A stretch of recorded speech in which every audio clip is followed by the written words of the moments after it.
Is it working? I think it's working. Is it?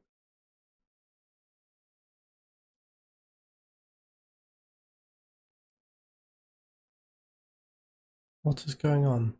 Is it working? Hello? Am I live?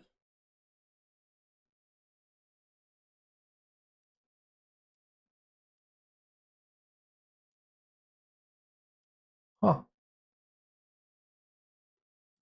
No.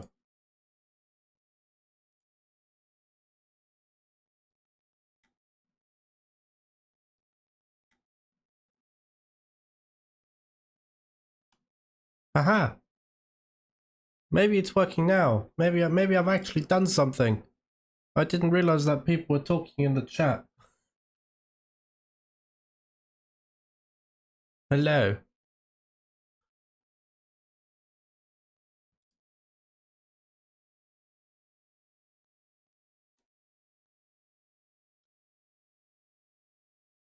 Hmm.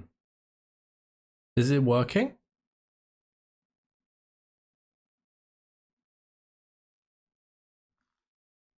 I am really confused by all this stream stuff. Ah!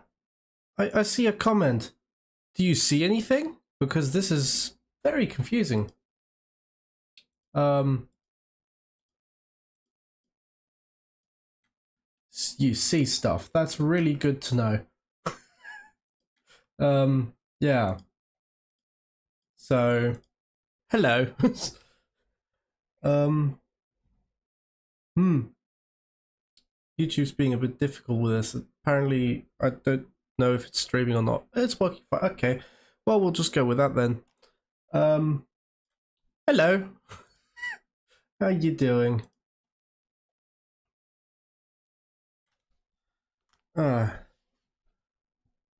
This is all going to look very weird to you, by the way, if you've watched any of the episodes. Basically, I should probably like clarify what is going on. Basically, the company went bankrupt in this story, and it's been bought out by this American company. And now I'm making some American cars for the other company to use. And yeah, it's it's a lot of work. So this is the second car I'm working on. I can show you the first. I'm actually really happy with how it turned out. I have a whole newspaper article and stuff as well. So hello there, how are you doing? I'm currently just showing what the new Harvest campaign looks like. I say new because yeah, it pretty much died. Exactly. He's put it in good words. So I realized that the main reason why this story took the turn it did is because I sort of designed the cars horribly. And by that I mean that they could look from anywhere from the 1950s to the 1980s, and there was it just looked like anything, and people were just like, hello. Yes, we now have freedom cars. We now have these. Now, this is just... this isn't even going to be in the video. I don't even know why I made it. So I just made this yesterday, and I'm working on its bigger brother because I designed a couple engines to go in it, and one of the engines I designed to go in it doesn't even fit. So, yeah. Why do you sound like I am British? Well, I grew up in Britain, so yeah, I sort of spent most of my life in the UK. Yeah, I think it looks alright. The interior, I did that in about 5 minutes. I genuinely have no idea how I did it so quick. It was just... Does my right mouse button work now? Nope. Oh, maybe. Oh, no, it doesn't work. Yeah, the quickest interior in the world. I literally just slapped some pieces together. You sound like, whoa. I'm gonna take that as a good thing. Woo too! Yes, I agree, good sir. I agree. Woota. Woota? Woota. Yeah, this is a good start. This is basically what the A100 was, but in an American form.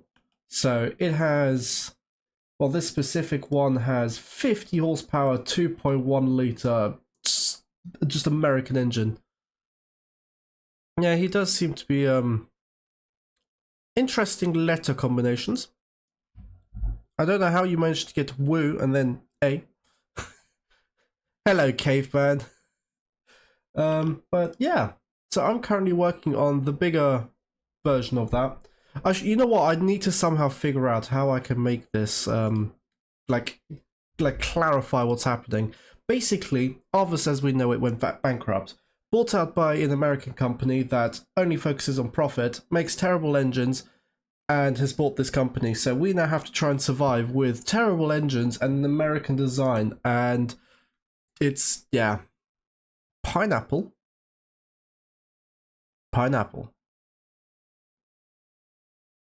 Yes, yes, good, yes. But yeah, that's pretty much what the A200 is pretty much going to be, but it's now all American, so. Oh, you know what? Now that you typed it out in a way that I can make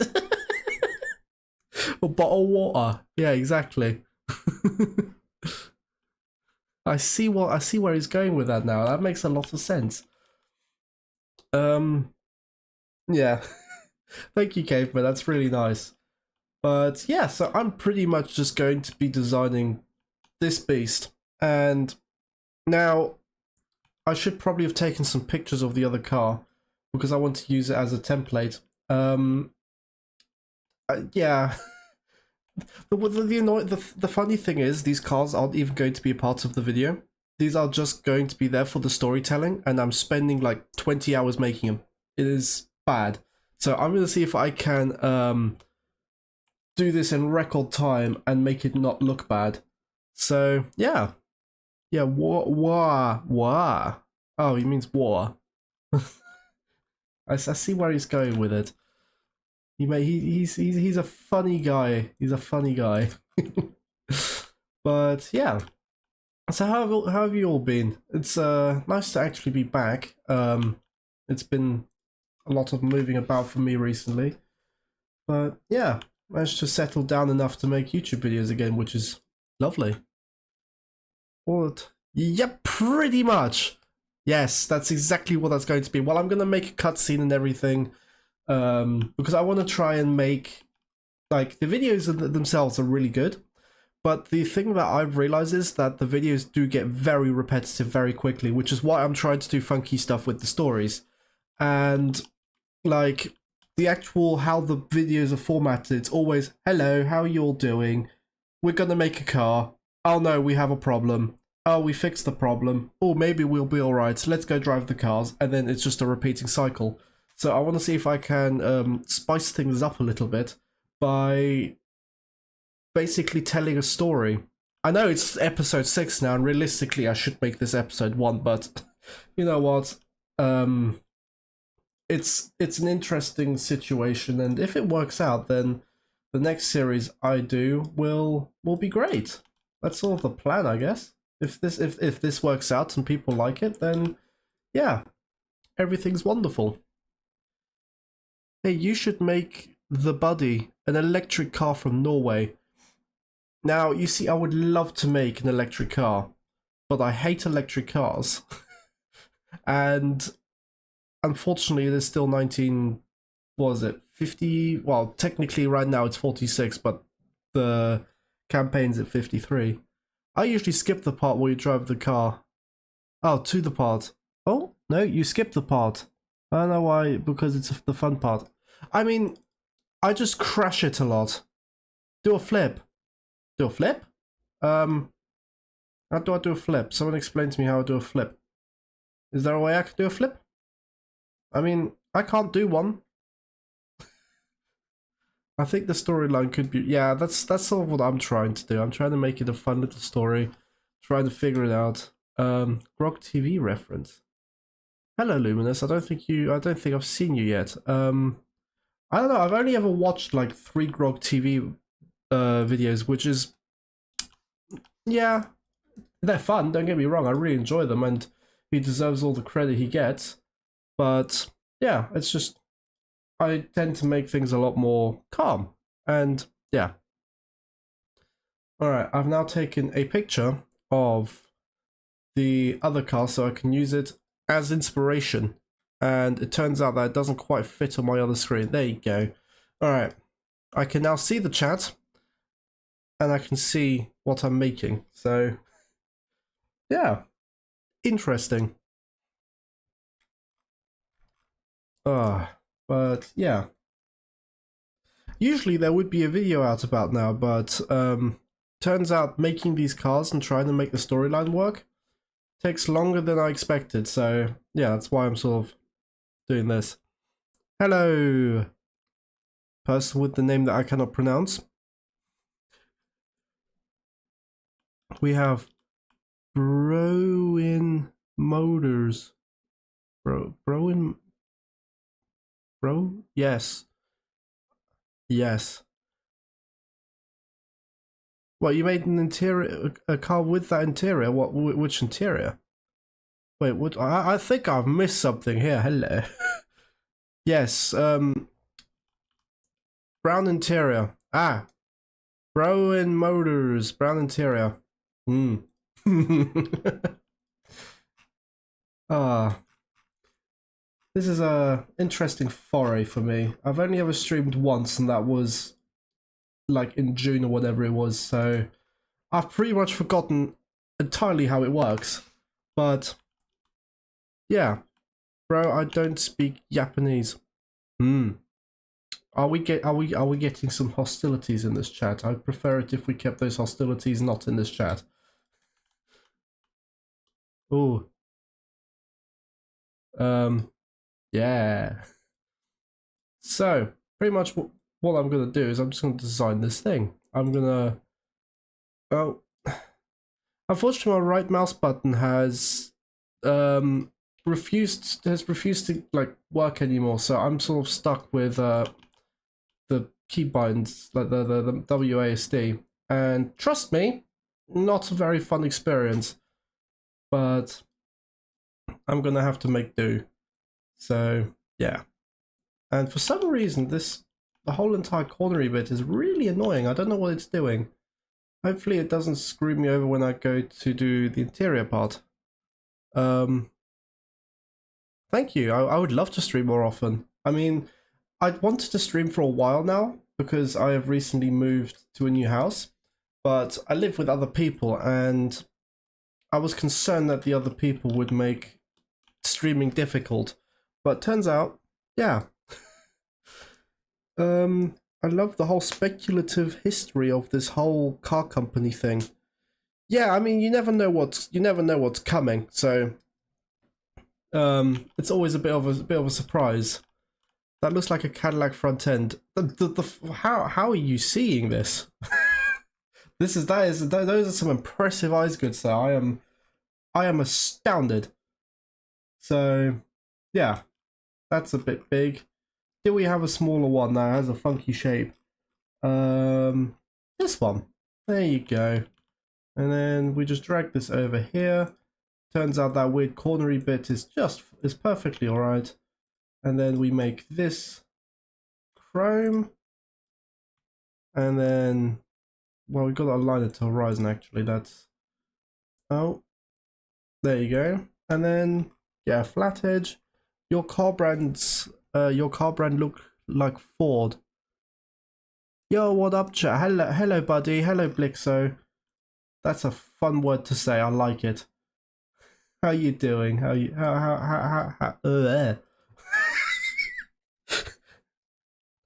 Streaming is a lot more difficult than I expected because usually you could cut that out and it would just be, it would never have happened. How do you think you're going to run your channel? What me? In like how I mean like I guess a normal YouTube channel. I mean, preferably at the way the things are with uploading 3 times a week. I'm very happy with that, and I would like to keep that up. It is a lot of work, but honestly, it's not that bad. I was expecting it to be a lot more difficult, but I got into a rhythm, and yeah, But then I sort of realized that the videos I was posting, they, what do you call it? They got very repetitive, so I sort of took a step back and decided to see if I could make something a bit more interesting.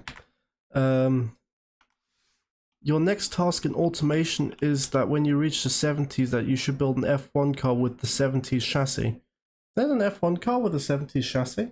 I mean, I've never built one in this game. I could give it a try. No, there's no normal YouTube channels. Well, I guess it's going to be mainly sort of this. If anybody can guess what this car is actually based off of, I will get on my knees and bow down for you. I will... because nobody is going to guess what the original car inspiration was for this car. The YouTubers nowadays are predators. I mean, yeah. Yeah. It's an interesting world we live in now. But everyone is a bit... I mean, I can't really say that. Yeah. Ford Anglia. No Ford Anglia. Although you are in the right continent.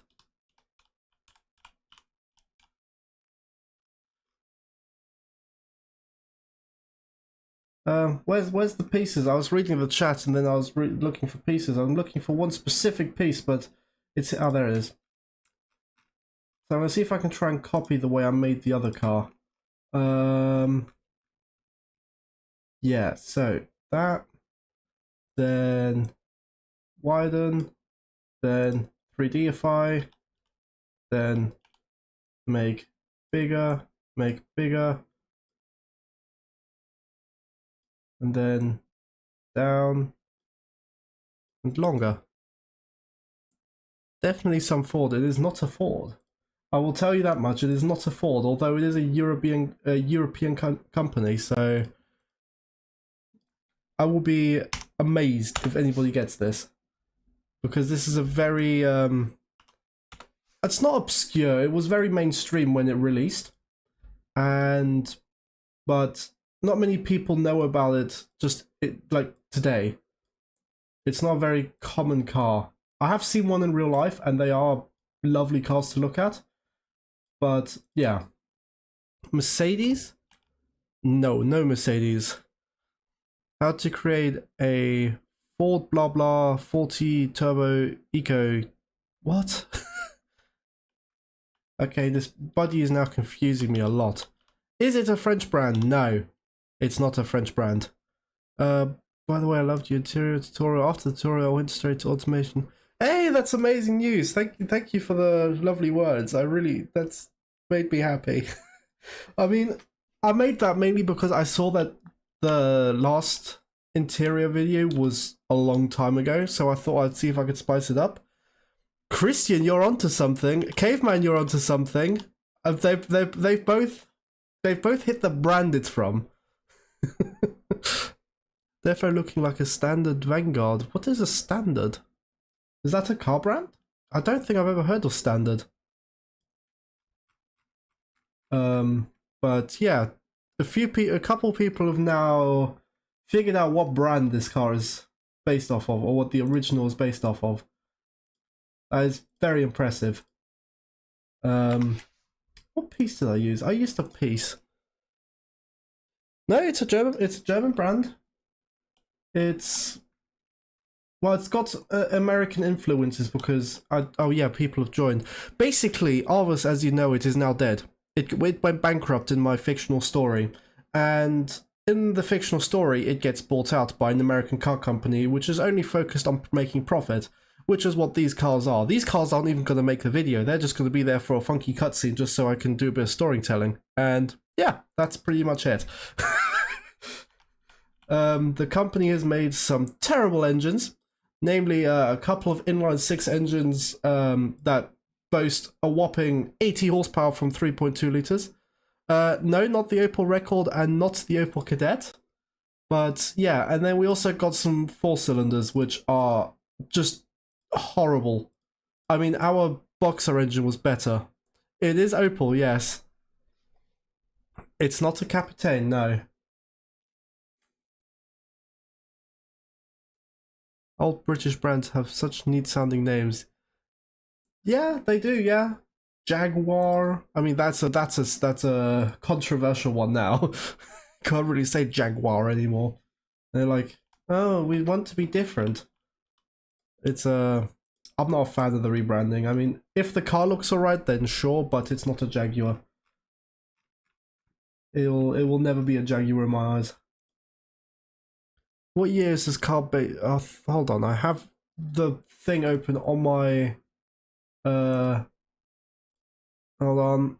So the exact year this car was made is 1953.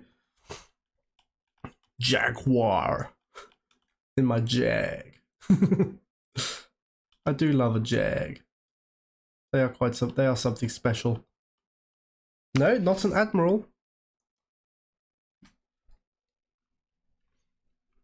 But yeah, I think you've said pretty much every single Opel apart from the one. That is very impressive. There was a piece I was looking for and I can't find it anymore. Hey, we got someone who got it. It's the Opel Olympia. Yes. I'm not even gonna try and pronounce that name. I don't. I'm really sorry, but yes, buddy, it is the Olympia. I based it on, well, the initial designs were based on the Olympia, which is why it's got this sort of recessed grille and these sort of shark fin sort of things on the bumper. But yeah, I mean, that's one thing I always recommend when making something is to use sort of inspiration when making these cars. So just looking at other cars and seeing what they've done and all that kind of stuff. Yes, it is the Olympia, or in your case, the Olympia. But yeah, I know what you mean. It is exactly what you mean. It is the Olympia. I do really like that car. I actually got to see one, and they are tiny. Like, you think like sort of like super mini sedan are small? No, like they had a bench seat in the front, which sat like one modern day person could fit in that.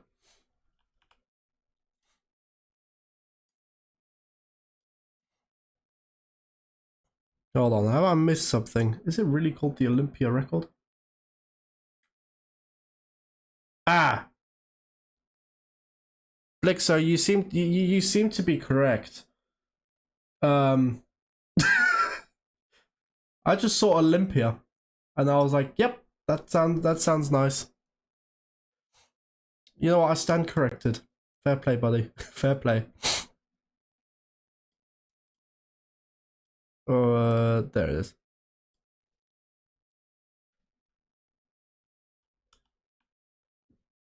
Yeah, no, that was fully intentional with all the smiley faces, but the smiley faces also sort of led the designs to go into a path of being so, well, modern in the fact that we were in 1950 whatever, and the cars look like from 1970s, and people pointed that out. I'm like, yeah, you know what, you're not wrong.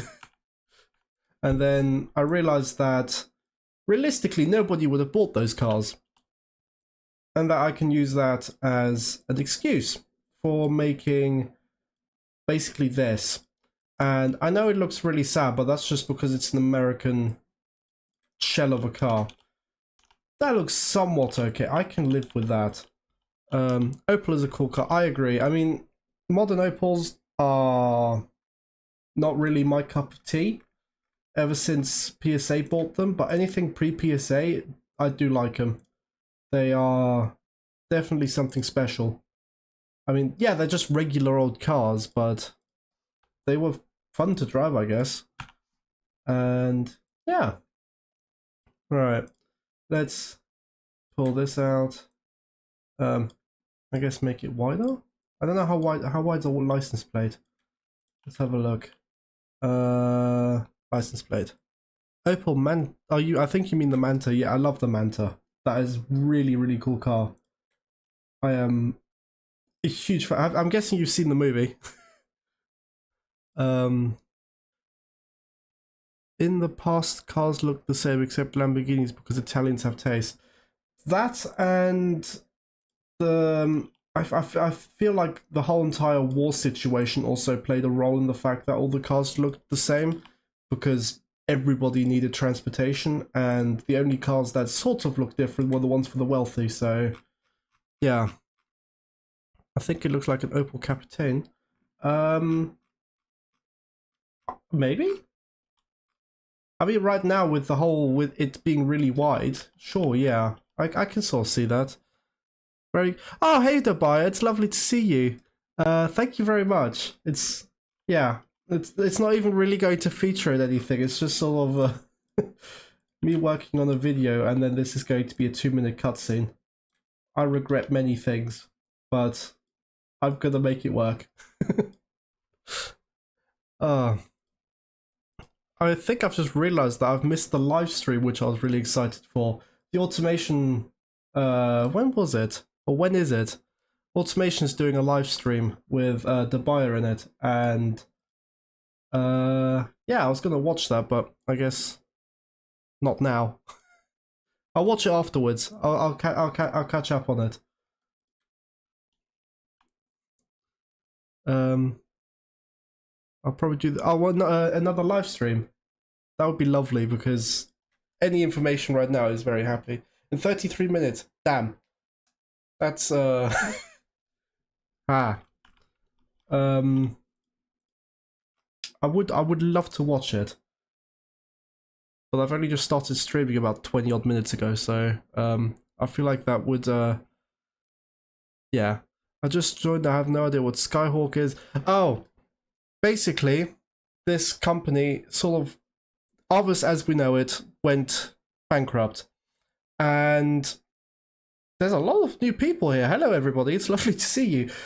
Basically, Arvis as we know it has gone bankrupt because the cars that they've made were a bit wacky. And an American car company called Pacific has bought out Arvis, and they have given them a platform, 2 platforms to work their own company off of. And in this new platform, they also give them the design and everything, which is very American.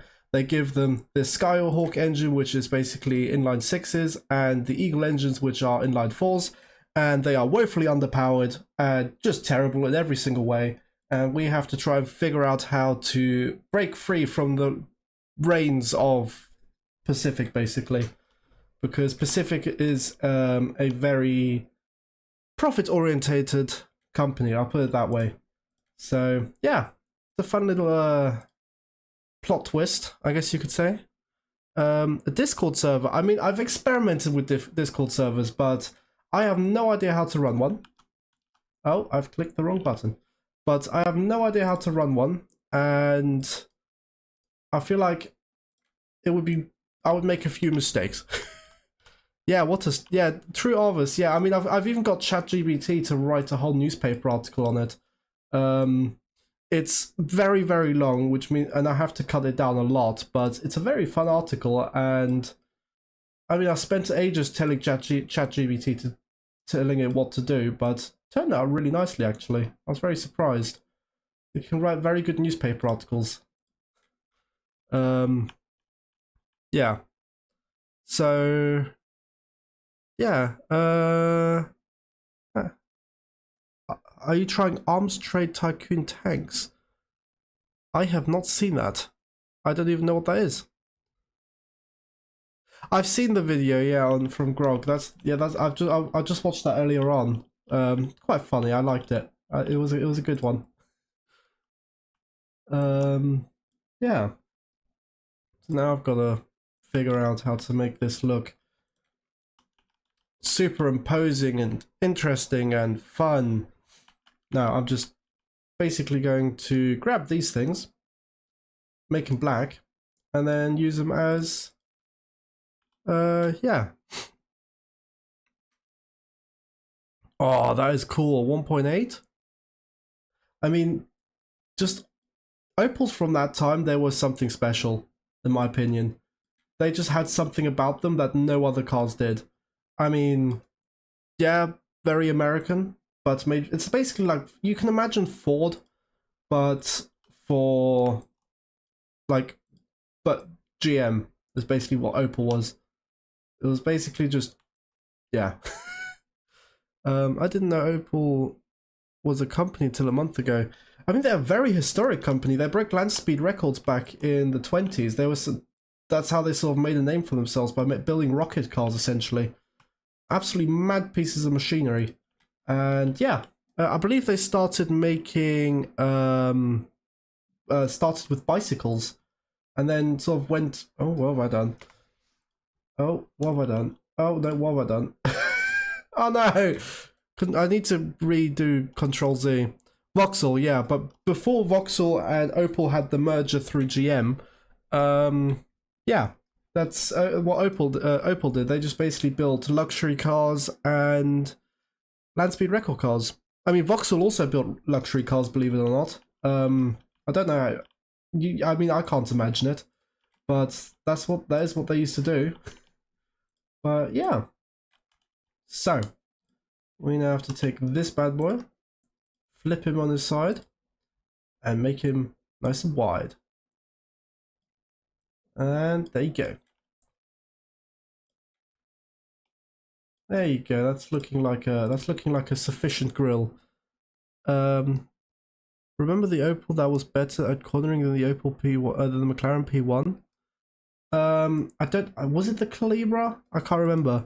Hello, Ibishu. How you doing, buddy? Isn't Opel also called Vauxhall in some countries? Only in the UK. So basically, what happened was Opel and Vauxhall were both bought by GM, and by the 1980s, Vauxhall basically became Opel. Vauxhall basically just built Opel cars with a different front end and a couple different styling tweaks and stuff. And then I think it was after the sort of 2005, I think it was when the 2009 market crash happened, they became identical companies. All that changed was the steering wheel was on the other side and the badges. But before that, Vauxhall still had its own little tiny bit of independence where they could put a V in their grille. Yeah, Vauxhall. Actually, that's a lie. Vauxhall did, back in the 60s and 70s, export to Japan. Or was it Japan?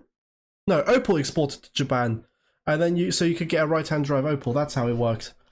I knew there was a fact in there somewhere. And Australia. Troll is a Norwegian car company from the 1950s, 700cc and 26 horsepower. I think I've missed something. You need to make a Troll. A Troll? I mean, it's a bit big for 26 horsepower. At 700cc of pure raging excitement. But yeah, I mean, the thing is, yeah, that's exactly what it was. The Cavalier was basically just a Cadet / Vectra. But yeah, I know a lot about these basically GM cars because I used to work for Opel. But I did my apprenticeship with them when I was learning how to become a mechanic. Am I going to be in the video? I don't think so. Basically, none of this, what we're seeing right now, is actually going to make it into the video. What's going to happen is, once the cars are done, I am just going to do some fun cutscenes with them, do some newspaper articles, and basically try and make a cinematic that will interest people. And yeah, that's pretty much the whole point of this. Literally all of this 20-30 hours of work that I'm doing is going to be like 3 minutes of the video. So very inefficient, but I mean, if it's cool, it's cool. They used a fiberglass body. Can I even use fiberglass on this one? No, I can't. Yeah, this is a luxury car, which is why it's got double wishbone. Usually they American cars have solid axles, but I actually want this thing to somewhat sell, and it really isn't. So yeah. No camo. No camo? Bro can't say my name. I mean, I can try, but if I say it really badly, then What's happened to the car? Hello? Car?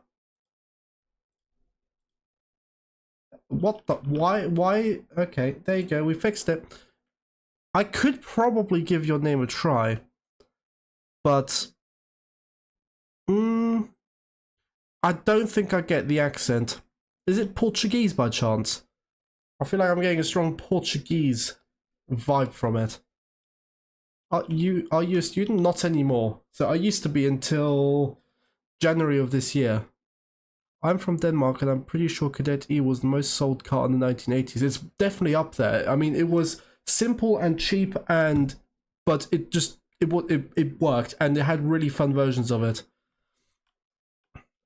Oh, did I guess correctly? It is Portuguese. Amazing.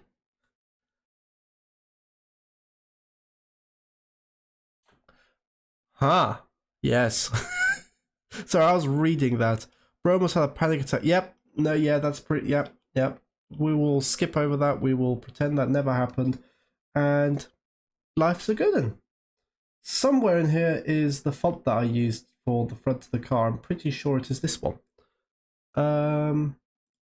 Let's have a look.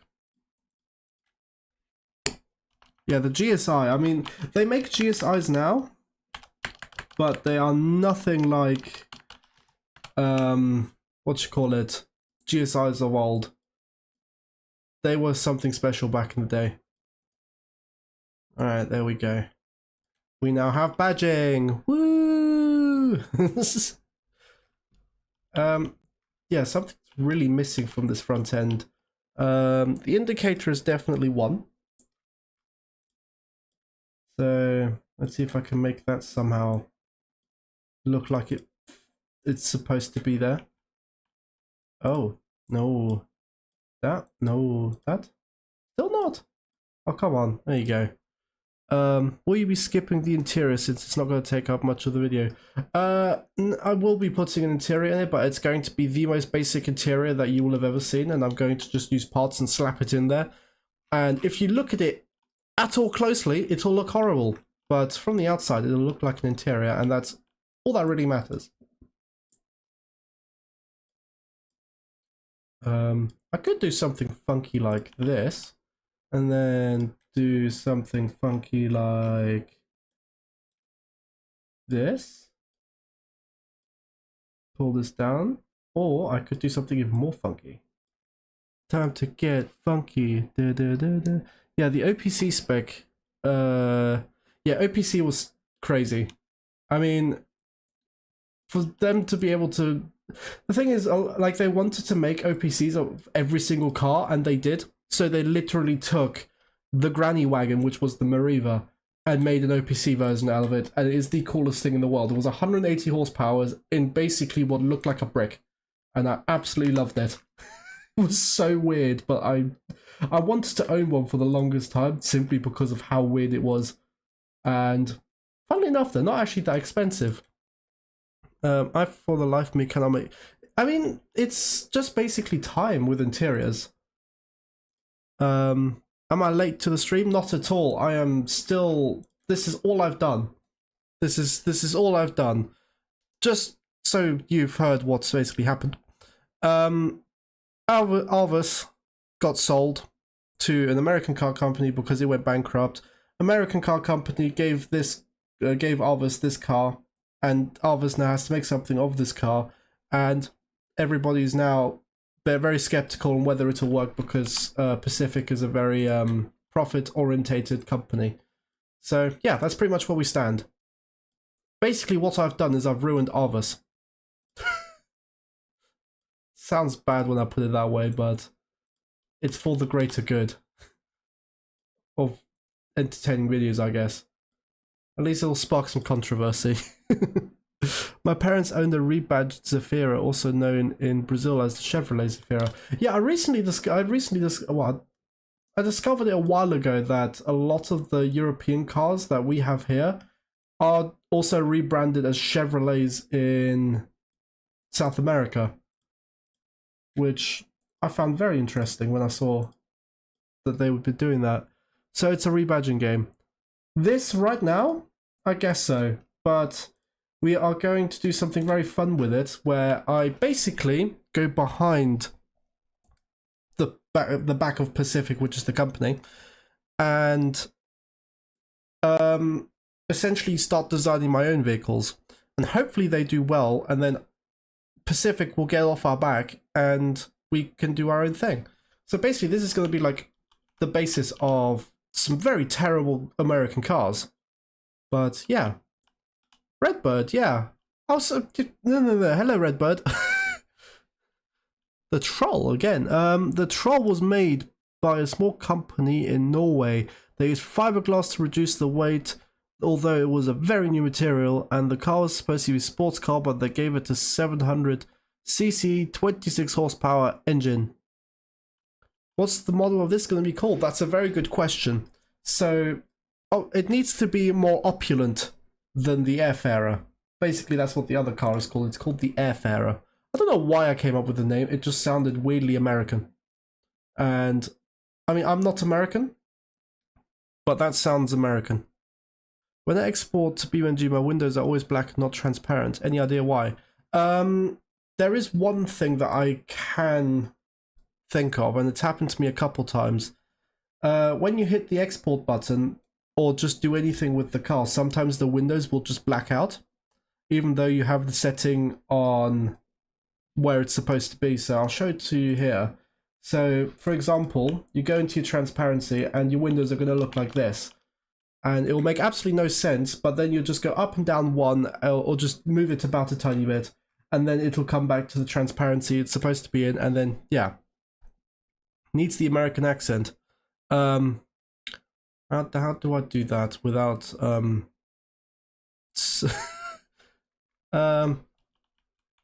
yeah, no, I can't do that. What country am I from? Well, I can say two.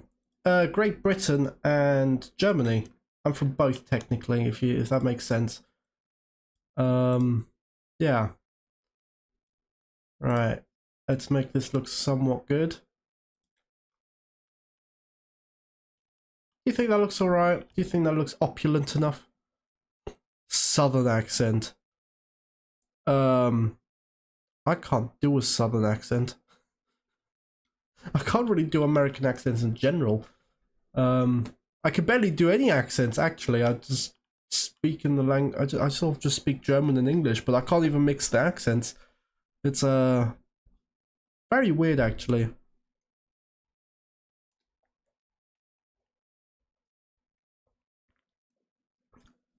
Well, technically, it's the other way around, Dead Valley.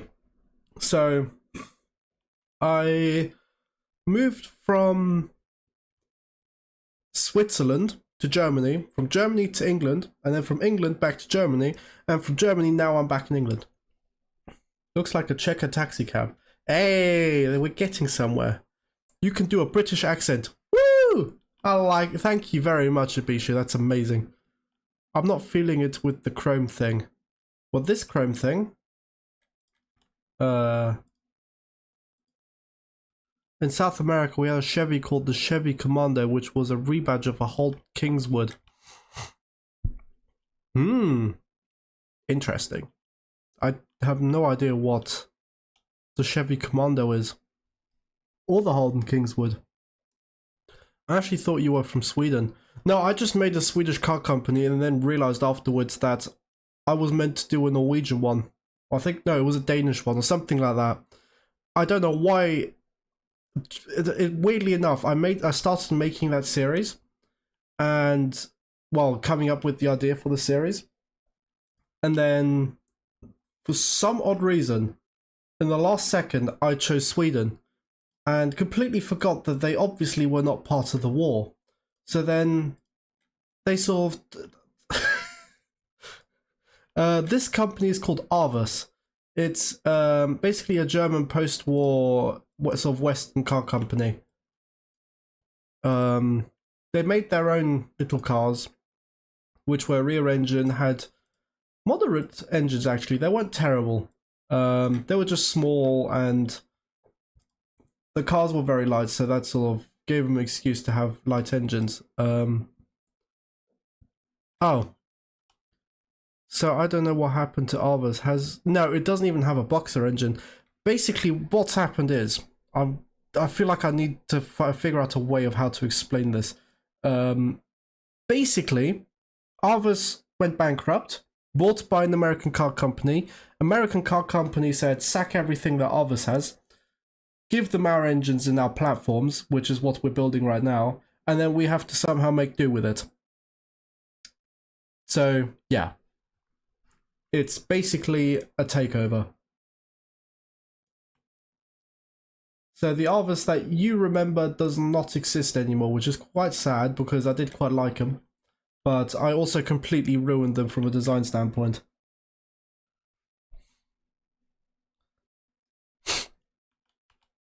So, yeah. Try saying... I don't even know how to pronounce the letter good, sir. I don't really know. Well, this isn't really a muscle car. Arvas became Saab. Saab? I think you mean Velouf became Saab because we started focusing heavy on turbos. So the car is going to sell in America but has a European license plate. No, this car is for the European market. But this is like... Well, this is the opulent one. That's why it's called opulent. Well, the model of it. We have this small basic version of it, which yeah, this is a interesting little thing. Basically, it is just a cheap, simple car. Hey, what's up? I'm gonna just say enemy. I think that's what it means. Yeah, so no, this car is going to sell solely. Well, I say solely. It's going to be an American sold, a European sold car. So it's basically this car. I've based it off of the Opel Olympia. American platform car sold in Europe. Yes, that's pretty much that's what this is. So yeah, and the annoying thing is this isn't even going to feature like properly in the videos. These ones don't have these small ones don't have automatic gearboxes, but the bigger models do, because I've decided that these 4 cylinders are not going to have automatic gearboxes, but the 6 cylinders are. So yeah, that's pretty much what it is. But yeah, so I'm basically just designing a bigger brother to this right now, which I actually really like the way that this turned out. The color apparently is not the color that I thought I chose. It's a very bright color all of a sudden. It's a very pearlescent color, but yeah. The big question is it going to make muscle cars in the future? Ooh. I mean, do I want to say it? Do I want to say it?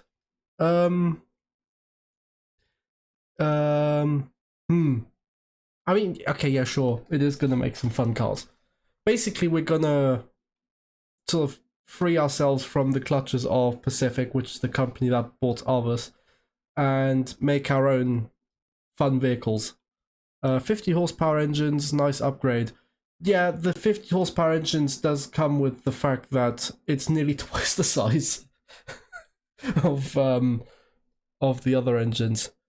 Oh, it's only a 6. So this, I was going to put the 6-cylinder into this car, and then once I finished designing it and I started making the other models, it was too big. The 6 cylinders wouldn't fit, and I'd already built the 6 cylinders.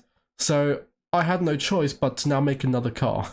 Because it was all going to be packaged in this one thing, but apparently not.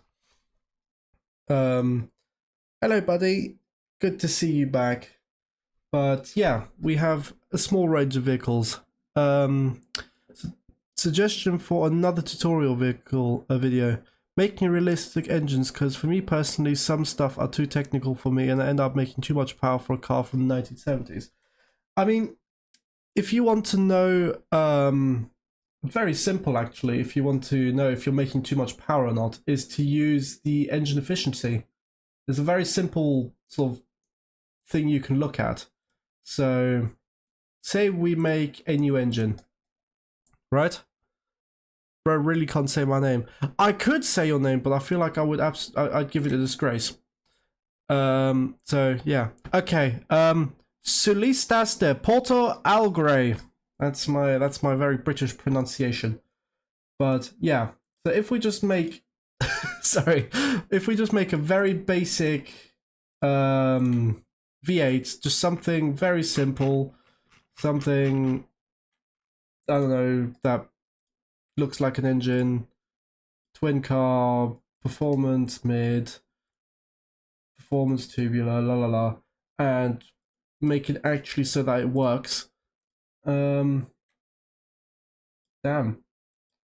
Okay, there you go. We can get 4,400 RPM.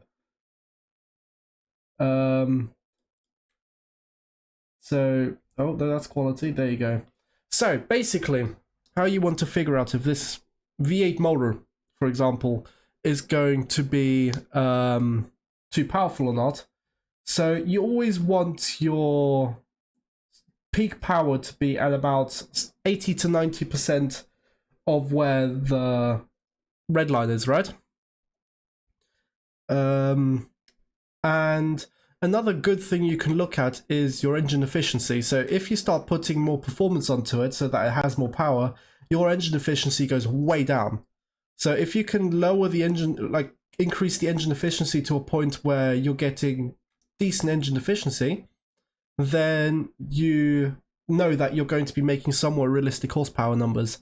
But another way you can also do it is by looking at other cars from the time. So if you see, oh, I would like to try and make a V8 that's realistic in this sense, yeah, what you call it? You sort of just see if you can copy the numbers a little bit. I mean, obviously it's not the most simple thing in the world. I mean, this definitely isn't. But yeah, I've just made a very simple, very quick V8. It's not going to go into production or anything. About 130 horsepower, 4-litre V8, which for the time would have been realistic. Just block the exhaust. The exhaust? Block it?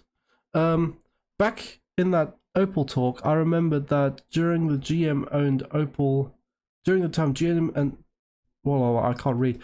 During the time GM owned Opel and Vauxhall, those two didn't make money. The year that Opel and Vauxhall was sold to PSA, they made money, because what GM did with Opel and Vauxhall was give them so much. It made the cars way too complex, basically.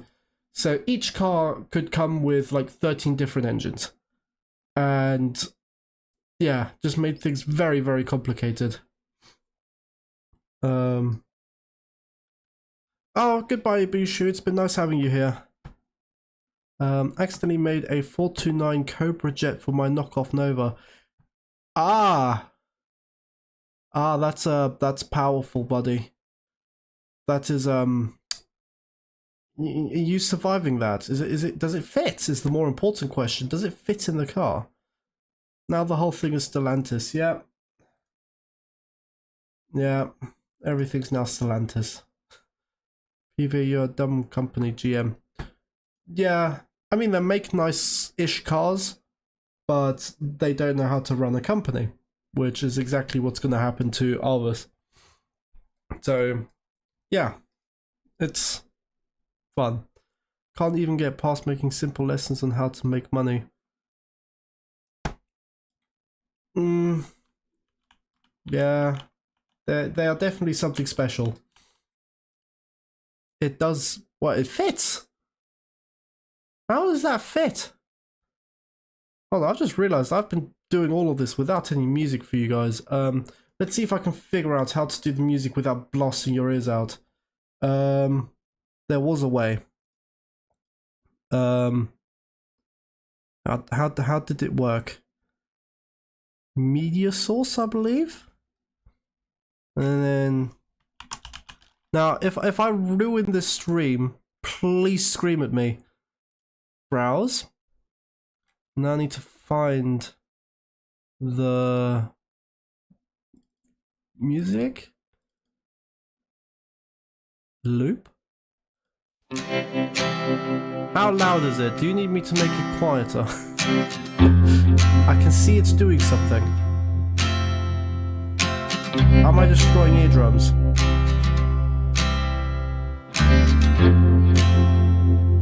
I think I'm destroying eardrums. As long as we can't hear that jet engine through your mic. I mean, it's been relatively quiet so far. A black screen? Why is it black screened? Ah, no! Stop black screening. Okay. Select the window and click on the window. Oh no. Oh no.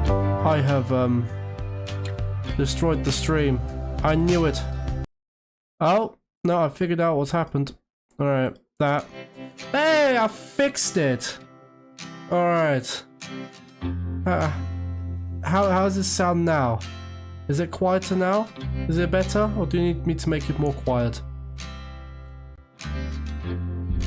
Music okay now. Okay, I'm gonna make it just a tad bit quieter.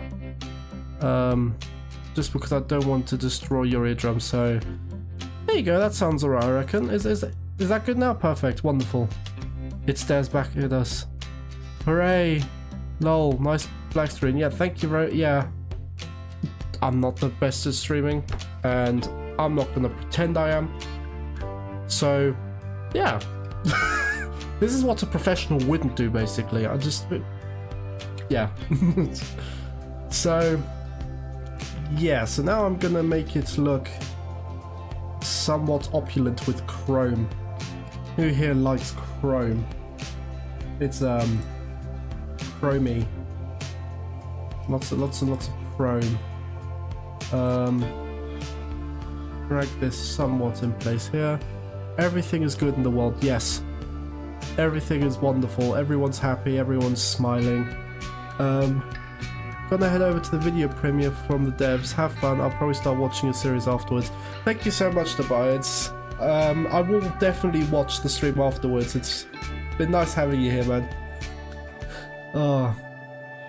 But yeah, I completely forgot that the stream was happening. I looked at it earlier and I was like, oh, stream, yes, can't wait. And then I started streaming and now I'm sort of like, I'd love to watch it. But I have other things right now to do. But honestly, I'm not too mad about it. I'm happy that I'm doing this. So yeah. Hold on. I don't know why, but that car reminds me of the Gaz Volga. Wasn't a horrible car. Okay, it was a horror. Just tuned in. Looks like the. At least Absolute Autobahn gets it. Well, he's from Germany, I imagine, so it makes sense. That's very impressive. How are you doing, buddy? But yeah, I mean, you're not wrong. I mean, it's technically, I based it off of the Olympia, so the original one. There is a smaller version of this car right now, so yeah. The grille looks like the Gaz 21 though. It's true after all. It looks like a weird mix between a Ford and a Gaz. You know what? I like the fact that everybody's telling me that it looks like something different because it means that I have made something unique. That's, yeah. This is pretty much just based on the Opel Olympia, by the way. So, yeah. Or the original one. This is way too big to be an Olympia. I'm too American to understand this. Basically, this is all Soviet Union and weird European cars that the Americans did make but never sold in America. That's pretty much what this whole conversation is about right now. So, yeah. Let's push this about a little bit. Gaz is also a copy of a 52 Ford. I mean, yeah. Wait, you also work... Wait, you worked for an Opel dealership? I was a mechanic at Opel for about... Well, I did an apprenticeship for 4 years. That's impressive. Hello? Weird chrome piece? Fix yourself? Hey, it's fixed itself. The only thing lacking is for it to be a Volga is legend. Oh yeah, because the Black Volgas, yeah, that's the whole entire legend about it, is that it kidnaps people. Yeah, no, I worked at an Opel dealership in Germany until, what, end of September this year? And now I've moved to the Great British Isles. It was quite interesting working at Opel while the whole entire Stellantis takeover happened, because everybody was so stressed all the time. It was quite something. Because half of the black ones, yeah, most of them were KGB cars. I mean, I believe Volgas were only allowed to be sold to members of the KGB, or at least the Soviet parties. Or wasn't that the case?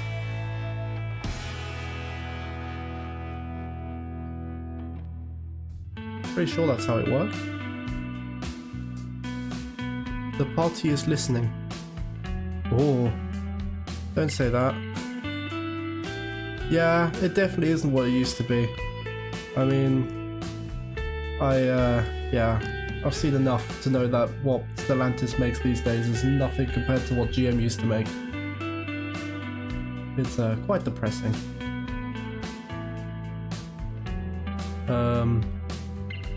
Does pulling rusted junkyard scrap and getting them barely running and race them around my backyard count as automotive experience? Yes. I mean, yes. I wouldn't call it professional automotive experience. I would call that more sort of fun automotive experience. But I would definitely write that on your CV. There will be some person very excited to hire you. To be fair, that does sound like a lot of fun. I kind of want to do that. I think there is a joke about a man buying a car and being told to come back 2 years later. Isn't that just the whole entire Soviet Union? Just every single time anybody tried to buy a car. That's how the Trabant was distributed. You had to sign your child up when he was born, and then 18 years later you might get your Trabant. Pretty sure that's how it worked. My favourite Opel is still the Omega B. I wish they made a new variant as long as it's real. I loved that thing. I genuinely did. We had a V6 customer with the V6 model, and oh my goodness, it was glorious. I fell in love with that thing. I really wanted to buy it. It was one of those garage cars. Yeah, absolutely loved it. It was such a nice car. Such a nice car. But yeah, fortunately could not have it. Should I try and possibly fail to make an auto? Yes, do it. I mean, there's not enough people doing it, in my opinion. It's one of the main reasons why I'm doing it, is to try and sort of spread awareness of the game itself and just make people excited that this game exists.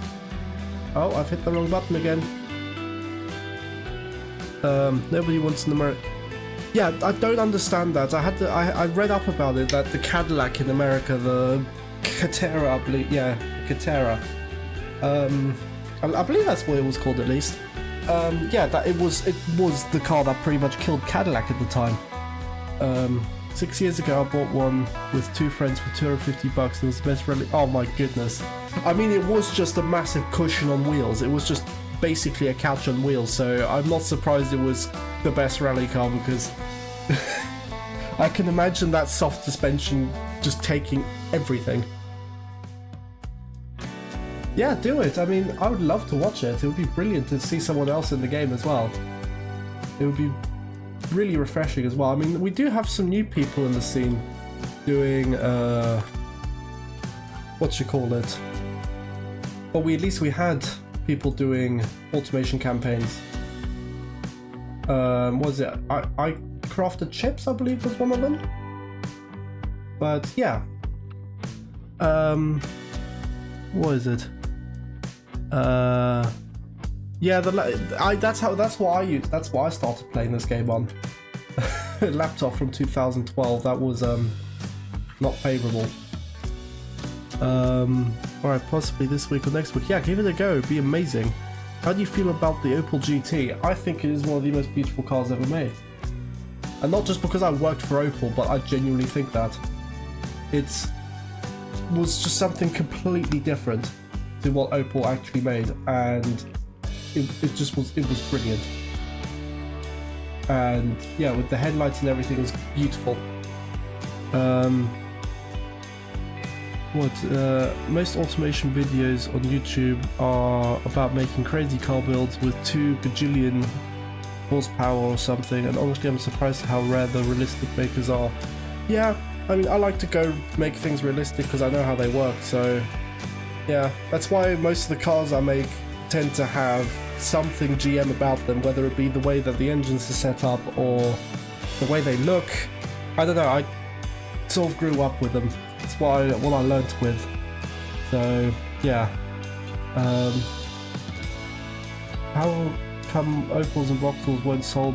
Well, they sort of were sold in America through Saturn. So you had your, I don't know what they were called over there, but you guys had the Astra. I know you had the Astra. I think you had the Insignia, or our, well, that's pretty much, that's what they were called with ours. But pretty much most of Saturn cars were Opel/Vauxhall cars.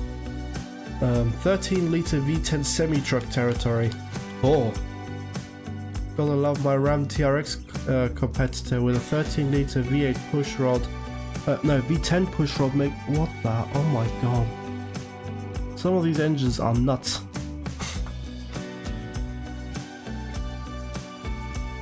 But yeah, I mean, it was. If you look at Buick, that's sort of, you can get an idea of what Opel would be making now. If you look at what Buick's making, and you can definitely see the design trends, sort of in the whole Buick. That it looks like basically an Opel.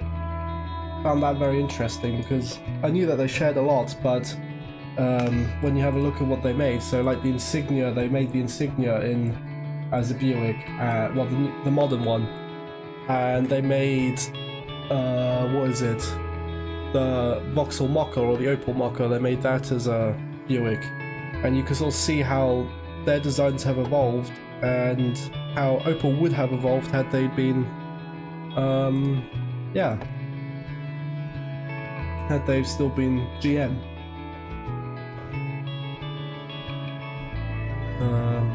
Yeah.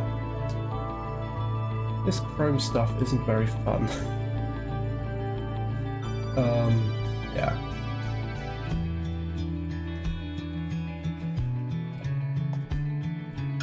And that looks horrible. Oh man. Alright, let's get rid of that, let's get rid of that. Let's do a tiny twist on that. And do a tiny twist on that, and then that way we can do one of these bad boys. Oh, no, that's a bit too much twisting. Do one of these bad boys. Oh, there's a lot of comments. The Fiat Ducato is a Dodge Ram, yeah. For real, I am trained to work on cars. I just haven't been able to find work because I live in the middle of nowhere. I sort of feel you, buddy. Saturn originally had their own designs until GM kind of ruined them. Yeah, no, Saturn had really cool cars back in the day, I do agree. I only really know about Opel from 2 places, Gran Turismo and the fact that they made trucks in the Second World War. Yeah. I want to make a knockoff, Buick Tornado front-wheel drive muscle car when I'm done with my break with automation.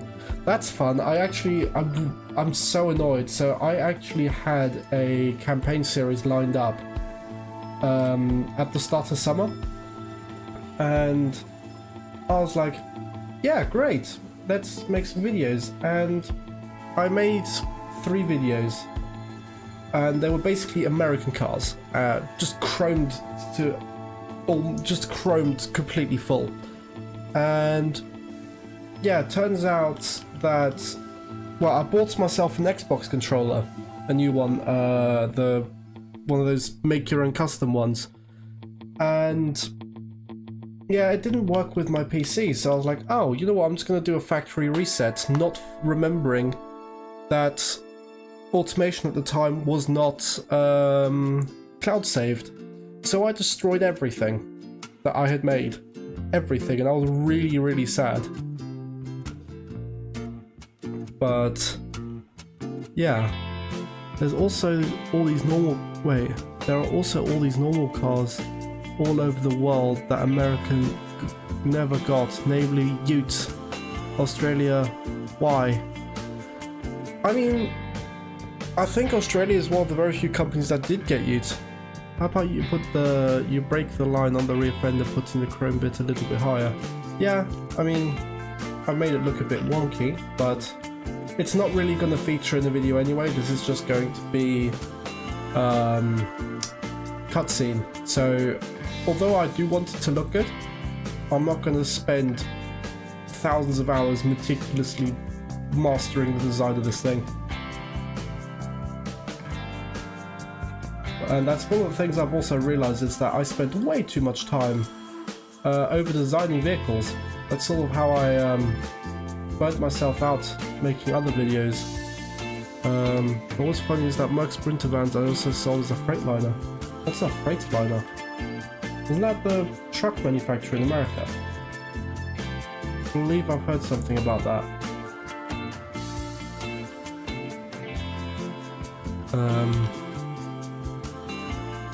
Yeah, but the rest of the world is like, how come we don't get Mustangs and Camaros? We get Mustangs and Camaros. I mean, we don't get the fancy ones, but I have seen like Hellcat Challengers and stuff like that. I mean, they're pretty swanky. They are definitely something.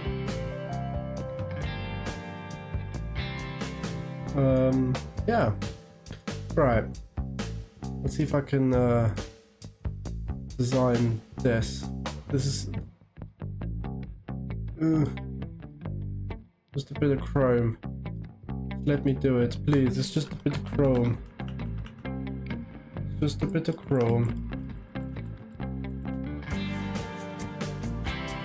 You know what, it'll be alright. Comments, hello. Yep, Freightliner, Freighter Trucks, the same company that makes huge semi-trucks, yeah. Something I think is funny about American car culture is that we don't usually like small cars. Yeah, that's one thing I've also noticed. Like, you guys don't have Peugeot, you don't have Citroen, you don't have Renault, you don't really have anything French, actually, I've just realized. Do you even have, like, Alpine or anything like that? I mean, as a British person, I am obliged to say that the French... yeah. The French should not live, based. Well, no, yeah, they should, but you know what I mean. The French are the French. But yeah, which is very weird considering I have French descent. Our quote-unquote hatchbacks are massive. Yeah, that's very true. I would I love it when an American person comes into our workshop, and be like into our dealerships, and they'd be like, I would like a mid-sized car, and then they have a look at our mid-sized car offerings, and then immediately walk over to the biggest thing that we made, and then still call it small. It was very interesting. We do have them, but they are rare. Me seeing a neighbor's new A110. I mean, okay, that's cool. I didn't realize that they sold Alpines over there. I also think it's quite funny how full-size sedans are all gone now. Crown Vic died 12 years ago. What? You did... What? Do they not make full-size sedans anymore? Or how does that work?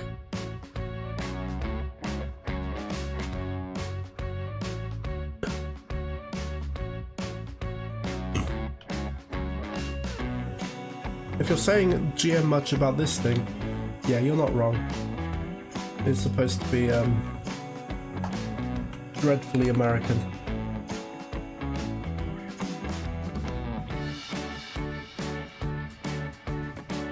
Alright, big headlights. There's also a MAN TGX truck sold as a VW in Latin America. That is an interesting fact that I was not prepared for. I've never seen an Alpine dealership here. Yeah, it's probably going to be an import, because I'm not expecting Alpine, which already don't make a lot of cars to just start opening workshops or dealerships in countries which nobody knows about them. $500 and somehow got it to run. Oh?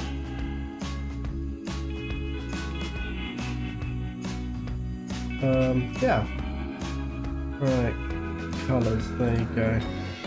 I believe it is this one that I want to make transparent. There we go.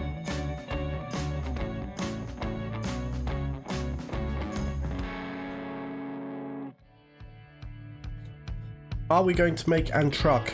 I guess so, eventually, yeah.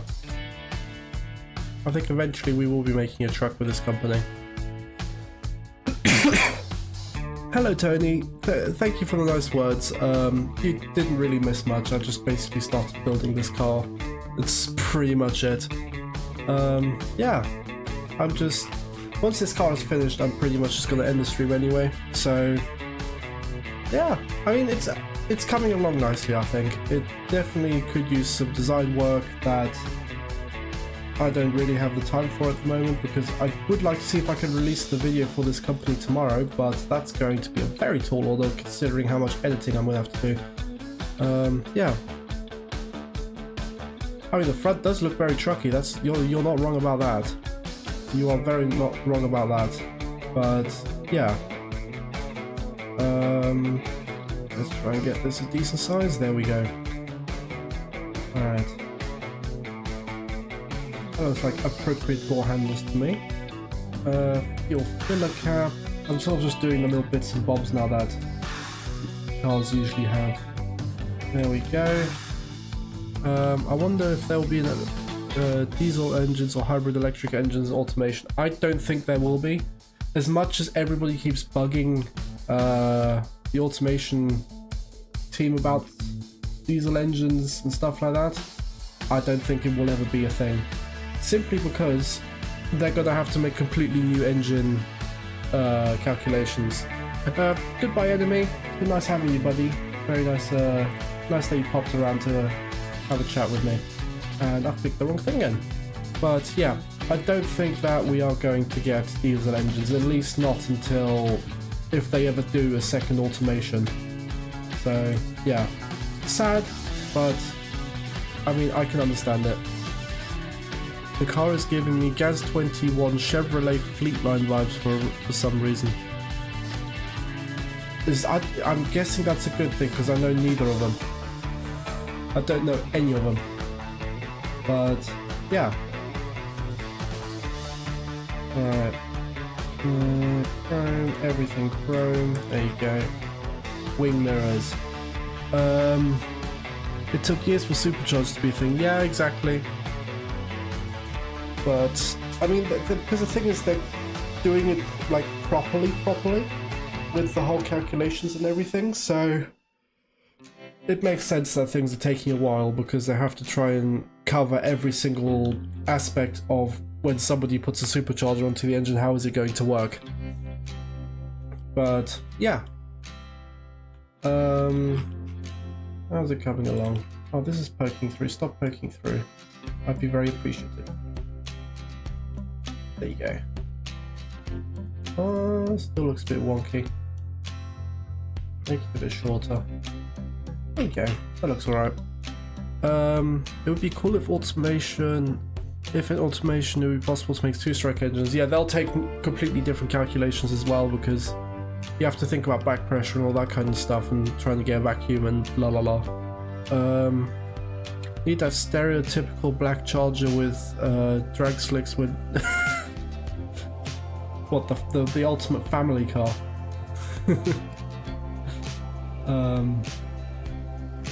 I'm guessing there are some Americans in this chat. I need you guys to give me an adequately American name. So the other car's called the Airfarer, and this is going to be the more premium version of the Airfarer. So if you can give me some nice American car names, I will definitely consider them. The car with the 429 I talked about earlier is getting a supercharger and it's going to be sweet through traffic. Wait, is that thing real? Is that a real car?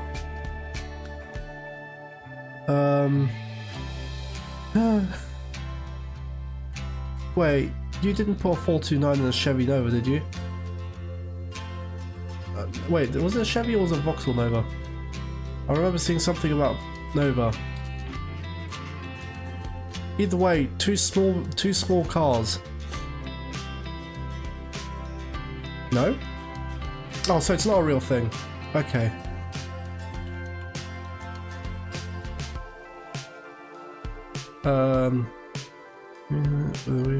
Yeah. Burnout and a wheelie, yep. Exactly.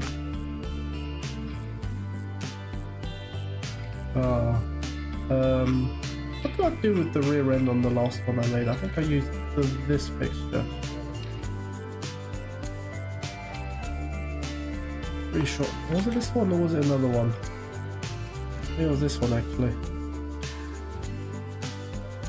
Yeah, there you go. What you can do is you can make it 3D and then it looks somewhat like it fits into the body. More thinking going on is what's happening right now. There you go.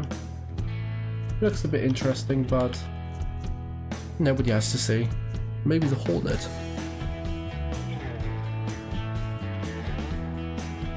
I think it would be a very... Oh, Hornet. I mean, it does already exist. The Dodge Hornet. But I feel like that's the sort of name I would say for a muscle car anyway, so... Skyflyer. And Skyflyer is also not bad at all. I do like that.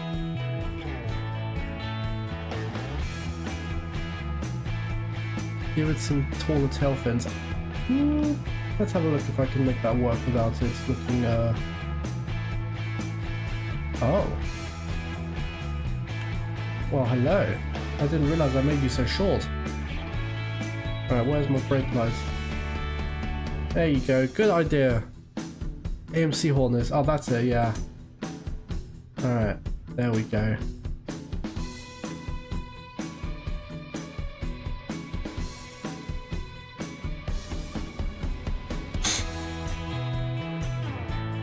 Skyfire.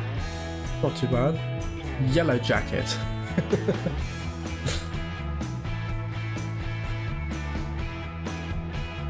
Starfire. Ooh, Starfire doesn't sound too bad. I like the ring of Starfire.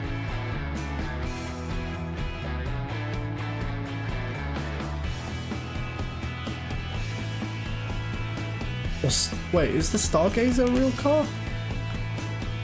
Is this a real car? I think, isn't that Toyota? Esperanto. Skyflyer. Thunder.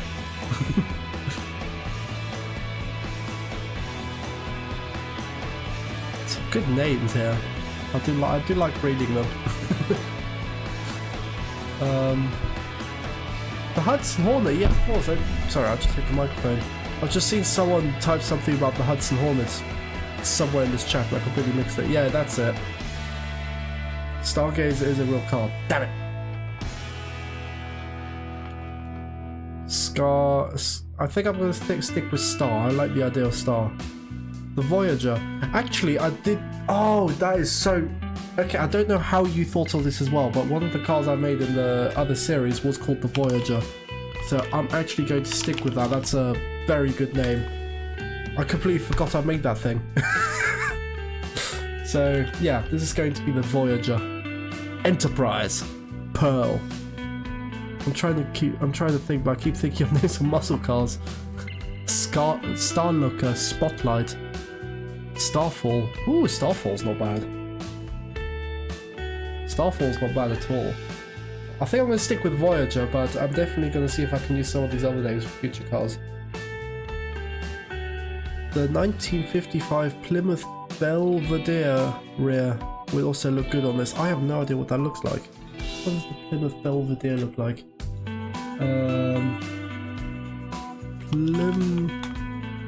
Oh no, I need to make sure it's the year, isn't it? Because that was the time when every company was sort of yeah, Plymouth Belvedere. Right. Oh yeah, no, that is I do like that a lot. That's really nice. The Plymouth Belvedere is really nice. The Arvis A300. I mean, it's definitely big enough, but the Pacific company would never allow that to happen. It would be very... The whole point of this is to basically light a fire in this company, because until now we've made pretty relatively basic cars, and now all of a sudden we have to try and fight it out with the big leagues. So the car with the 429 is an automation build I called Harrison Winchester. Why is this flipping? 429 TA. Just to clarify, I wasn't talking about an actual car. Okay, I thought that was a real car for a minute then. That would be crazy if it was a real car. Like, genuinely crazy. I would be terrified to go anywhere near it. And it appears that these things have destroyed themselves. There you go. Alright. Oh, what's happened? There we go. Come back here, little buddies. Volcano. Ooh. You can see the name for the episode. Yeah, it's gonna be I think I've got to try and make it like obvious that something has changed. So yeah, flamer. Would some tail fins work? I mean, if I had the money to get the motor and the body, I'd do, but yeah. I mean, that's just the story of all of us, buddy. Oh, that's just all of us.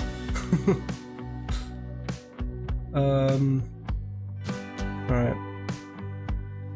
Get the license plates in. What is this? Moldova. Oh, I discovered here Russian license plates. USSR. Ooh. I'm not selling this car into the USSR, so we're good.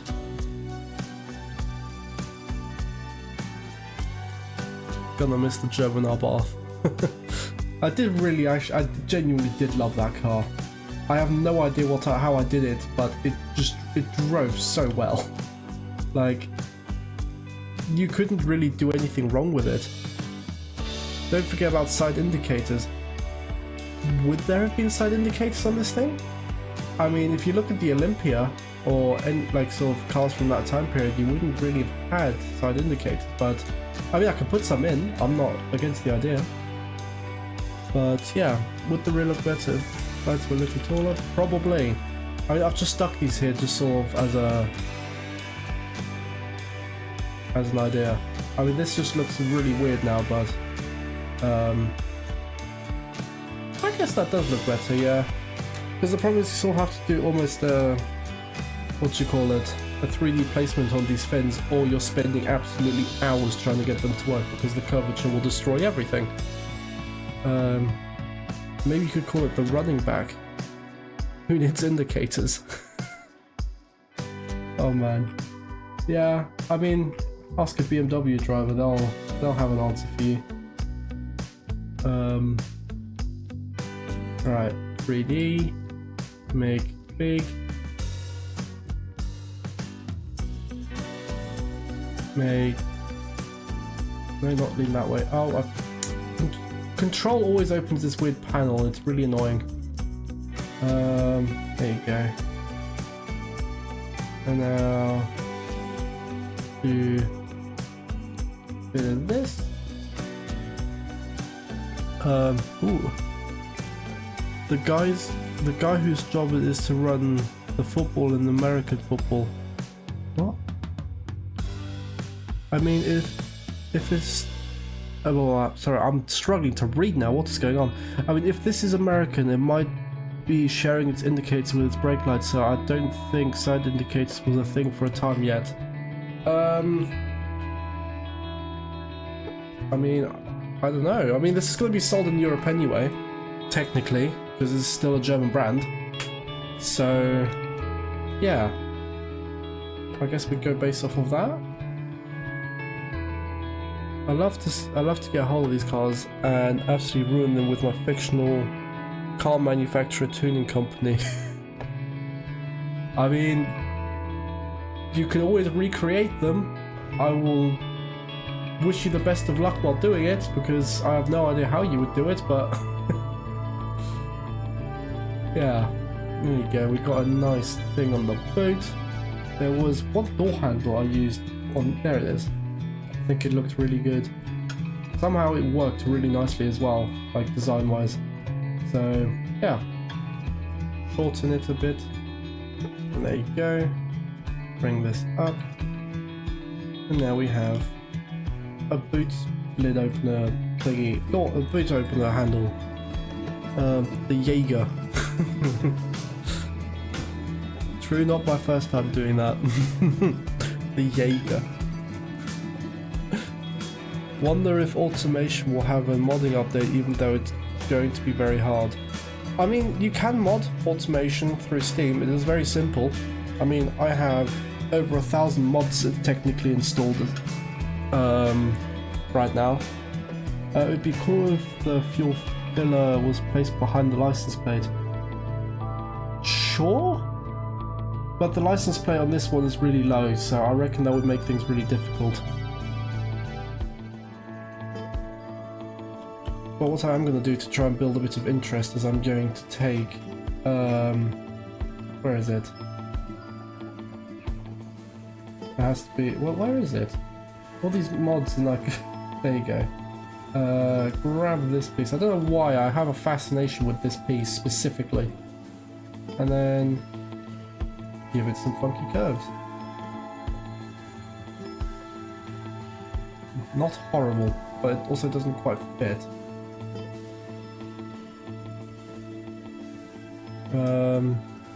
Mods that actually change the gameplay. Oh yes, no, I would love that. If that actually became a thing, what you call it? If that actually became a thing with modding the way that the games work, I would 100% make my own mod. I have no idea how to mod things, but I do have a vision for some things in this game, and I would definitely see if I can make them work. It would be so cool. Because, I mean, one of the biggest things in this game, for me, are the fact that you just have these bodies, but they're set to a length. So what you could do instead is build like a chassis, and then select a body type to put on that chassis, and then call that a platform. So it would work a bit differently, but it would mean that you wouldn't have to have all these different body sizes in place. I mean, they sort of fixed that with the new update. I mean, they've cleaned things up a lot, where they changed the UI so that you could just see the bodies, and then you could see all the different lengths for the bodies. So for those who've seen it, it's actually a really cool little system. But yeah, curves for life. Yeah, we do love a good curve. Yeah, so exhaust, and grab one of these bad boys, make it a bit smaller, and then bring it down a little bit. I mean, it's poking through the body, but that doesn't really matter. And yeah, make it steel, because we love steel. And there you go. Might be funny to introduce American pickup trucks to the European market and see how they... I mean, they have tried. Don't worry, they have tried. Where I used to work, there used to be a Ram dealership nearby. And yeah, sure, there were people that bought and drove these Rams, but they were so big, and I mean, they were huge. Like, I would stand there at the bottom of, like, I could barely, like, look over the bonnet of the damn thing. It was insane how big it is. Are we going to see fake exhaust ports era? I don't like the idea of fake exhausts, and don't particularly want to make some, but I mean, if we make it to the era, I might have to. I mean, in Brazil. I don't really know what the Brazil car market looks like, so I couldn't really tell you. I'm gonna change the color. The black's boring me.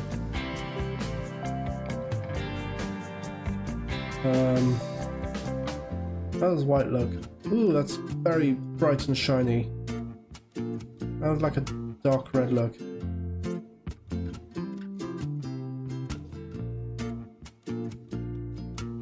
Also quite, yeah. That was dark blue look. There you go. That looks interesting. Let's just stick with that for a bit. Something that isn't black. I don't know why, I just don't like basic colored cars. The only pickup I've seen IRL is the FSO Polonez truck. Oh, they did make one, didn't they? We do have a market for pickups, but it's either diehard wannabe Americans, hunters, or construction. Yeah, that's pretty much it, yeah. Plymouth Red Fury.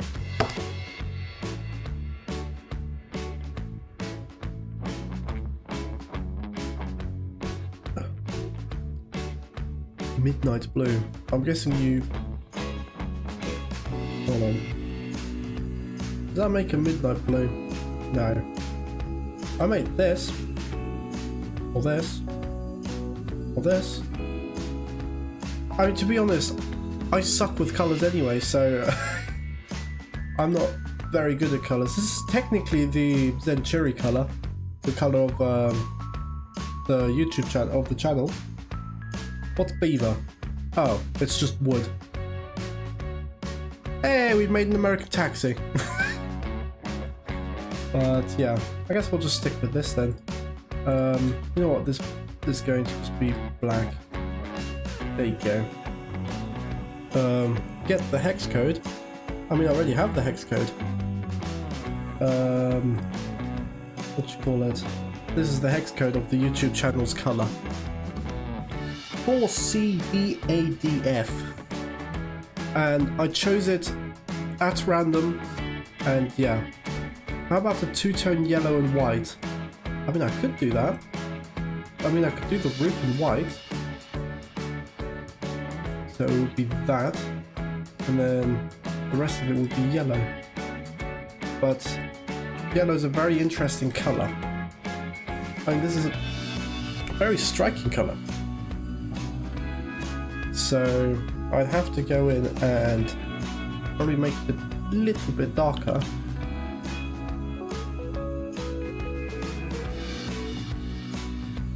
How does that look? Does that look sufficiently yellow without burning your eyes? The only thing I have probably figured out in this game, the only thing I haven't probably figured out in this game is interiors. I only have 220 hours. I mean, yeah. That's, I mean, to be honest, I wasn't doing interiors until I had about 700 or 800 hours. So, yeah. But if there is one tip that I can give you for designing interiors, is to not even build an interior. So, to learn how to make things in with the 3D thing, with like the whole 3D section of the editor, I have spent a lot of time making something else, which is a truck. Now, very silly of me. Well, I spent a good 40 hours on this, just experimenting and seeing what works. But yeah, it's just, yeah, I pretty much just spent the entire time just playing around with how the 3D fixture placements work. And all of this back here, I mean, it's very laggy because there is 625 objects here, and the only thing that's really bothering me is the way that this front bumper looks. But yeah, all of this is pretty much just 3D stuff. So, I mean, the wheel isn't. That's one. The wheel and the indicator and the brake lights are the only two things that aren't custom made, and the rivets. But yeah, all of this is just 3D placed stuff, and once you sort of experiment around with this, it makes making interiors a lot easier because you can understand how to place and mix and that kind of thing. So, for example, with the suspension, I decided to make my own suspension setup and see if I could make that all work. So yeah, that's pretty much how I trained doing like interiors, really, is by doing 3D stuff outside of an interior. And it really helped. I mean, I still need to finish it off, And I would absolutely love to, because this is really cool, but yeah, it's quite the project. Yeah. People overtake semi-trucks like any other car. I can do it, it's just terrible. Oh, well, interiors. Yeah, I mean, your first interiors are always going to be something special. You can show me how. Can you show me how to do a grill? I recently reinstalled the game, and I used to be really good at making grills, but I forgot how to do it. I mean, what sort of grills would you be after? I mean, because sort of many different ways to make a grill. Have you seen that one road in Bolivia from the Top Gear Bolivia special? I mean, there was many roads in there. I think I missed something. Somebody said something about the yellow. Oh, I was thinking below the chrome paint, if that's possible. I mean, it is possible with the yellow, but it makes things really, really difficult. So I would have to do all 3D fixture placements, and honestly, as much as I would love to do that, I don't want to do that. It's so much work for something that's going to be, what do you call it, just forgotten about. Yeah, I mean, it's very, I say it's very simple. Basically what I did with this one is first I placed this bumper. Then I took some cutouts and basically cut out the rough shape of the grill. Then I grabbed these sort of cutout shapes. Basically what they do is they cut out and then they go into the body. And I used that to outline it. And then I just filled it in using just chrome pieces, and these ones I painted in the body colors. So yeah, pretty much. I mean, what I did is I looked at, I've just realized that these are flipped around. I pretty much just looked at, oh my goodness, what are you doing? No, what I did is I looked at other vehicles, and I sort of had a look at their grille and how they were designed and everything, and then decided to try and replicate to the best of my abilities. And I saw that this one had an indented grille, so it's far behind the body. So I decided to see if I could try and replicate that using 3D and 2D. So with this, it's mainly 3D actually what I used for this grille. So I have this sort of chrome lip here, which I've placed in behind this bumper, but that cuts into the body so that it's not visible that it's 3D. I know how to do modern grills, but I forgot how the part where it's used for the bars. That has reminded me that it's bumpers to make custom grills like this. Yeah, it is. Yeah, pretty much. It's just bumpers and that kind of thing. But you can also use just 3D objects. I've done it with 3D parts as well. That's also very doable, but I like to use these because they have shape to them, basically. My dad grew up in Venezuela, and he told me about one road that was really dangerous, and it was called the Guillotine. That is, yeah. I've been told my designs look very purposeful, as in everything visually does look like it has a function and would realistically work. Yeah, I tried to do the same. I mean, obviously not the easiest thing in the world to do, but I tried to do the same. So with that truck I've just shown you, it's yeah, pretty much all of it would be functioning. It would be structurally rigid. It would have, yeah, all the rivets do something technically, or would be doing something. So yeah, that's not really doing anything anymore. So yeah. Imagine somebody has a brake failure approaching a stopped car at the intersection. I have a feeling that's why it's called the Guillotine. There was one of them in Bath, England, 20 mile an hour, probably about 20% gradient with a small car park at the bottom of a T-junction. That sounds scary. Imagine your brakes decide to not be brakes anymore once you reach the bottom of that.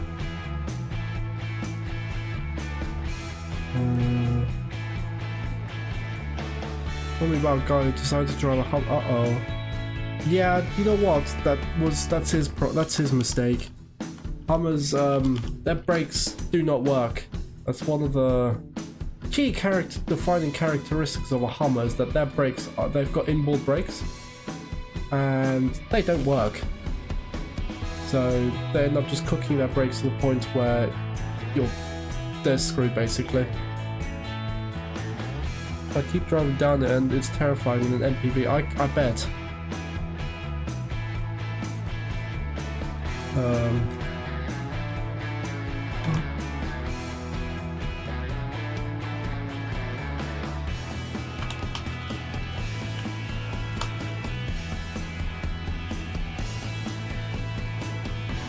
Alright.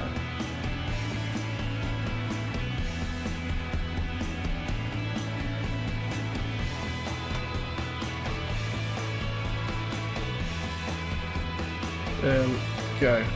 Alright, lettering done. 20-foot climb over a 100-foot distance. Pretty much, yeah. I made a knockoff Ferrari 360 that I made a target top, and it was hell to do because the body I used didn't have a topper option. Oh, you poor person. What difficult are you currently playing? I mean, I've set it to a really easy difficulty, just so I can make the videos interesting. This is pretty much the 0.12 is technically the multiplier. When I play by myself, I tend to go for between a 3 and a 5x, but because I want to try and make the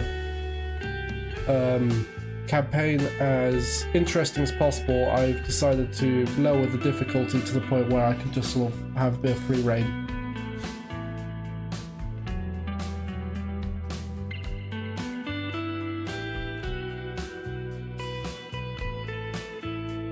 Weighed only 220 pounds. I have about 476 horsepower.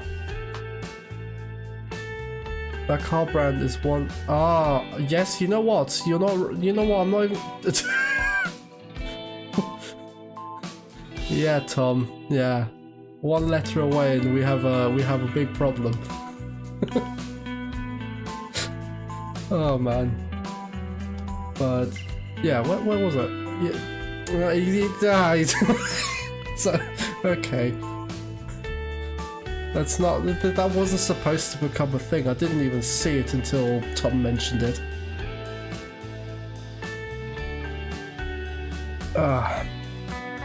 Right. What was I even doing? I completely forgot what I was doing. I was putting aerial in.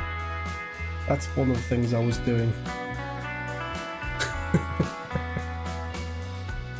Oh man.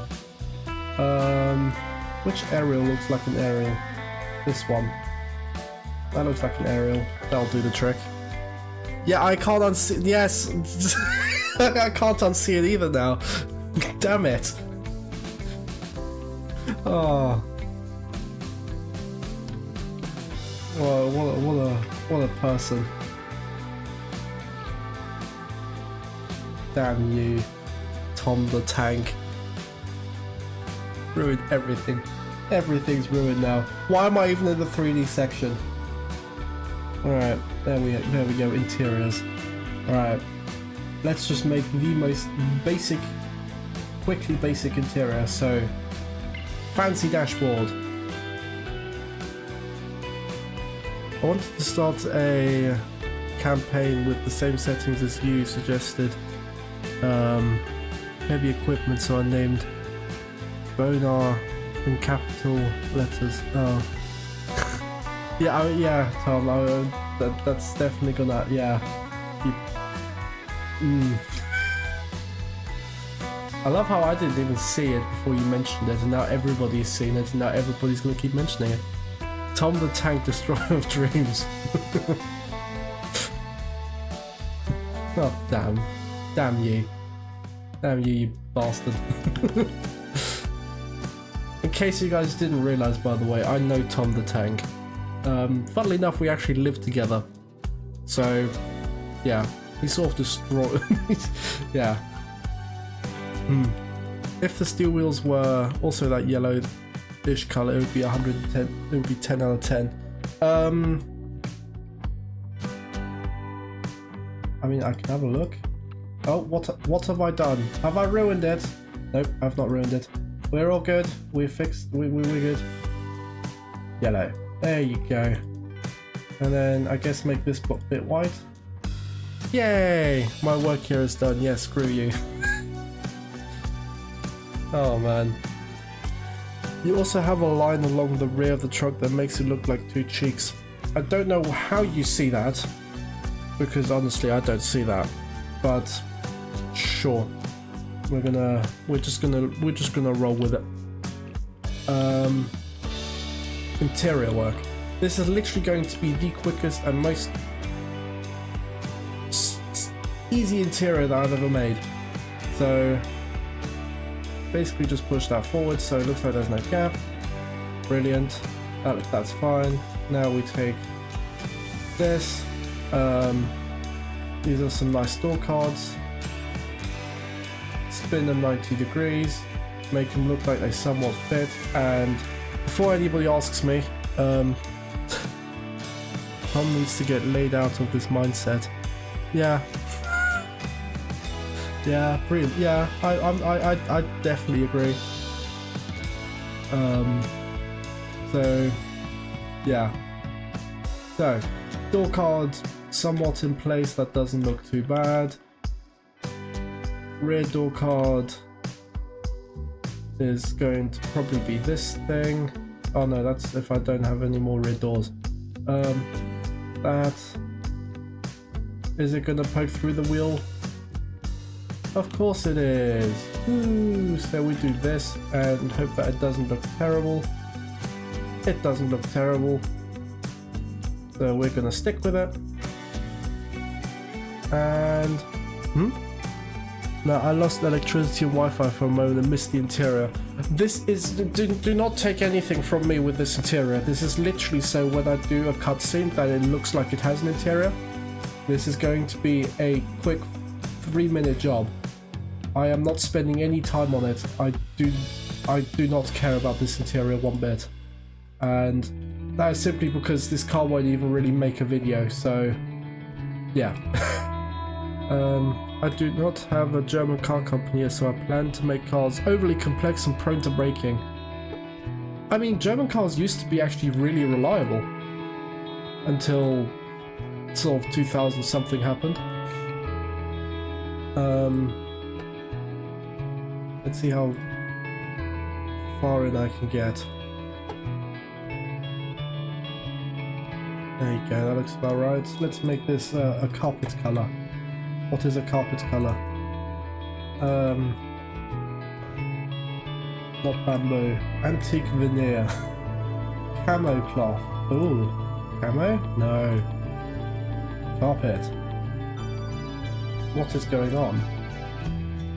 Edit paint. Can I edit the paint? No, I need to clone it first. Clone. Apply. Make grey. And then what is this? What's going on? Not even following your own. No, because if I would follow my own tutorial, it would take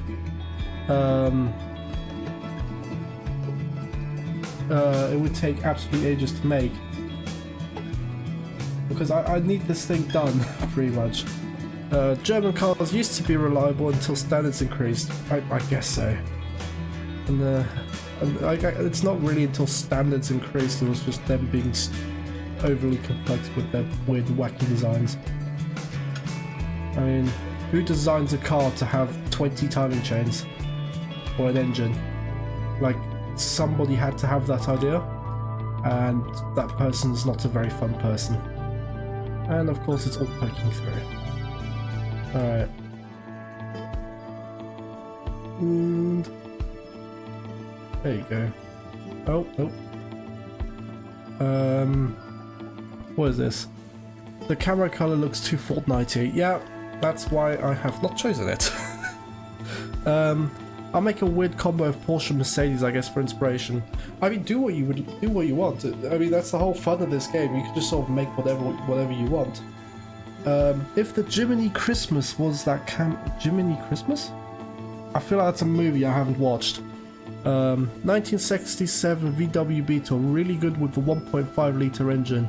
Might be because of the custom gear performance parts, Running great until I got rear-ended. Oh, is this a real car? That's really that's really sad.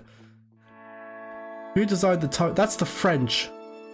The French and, well, the Americans, because the Ford and Peugeot worked together on that engine, and I still credit that as one of the most poorly designed engines in the world.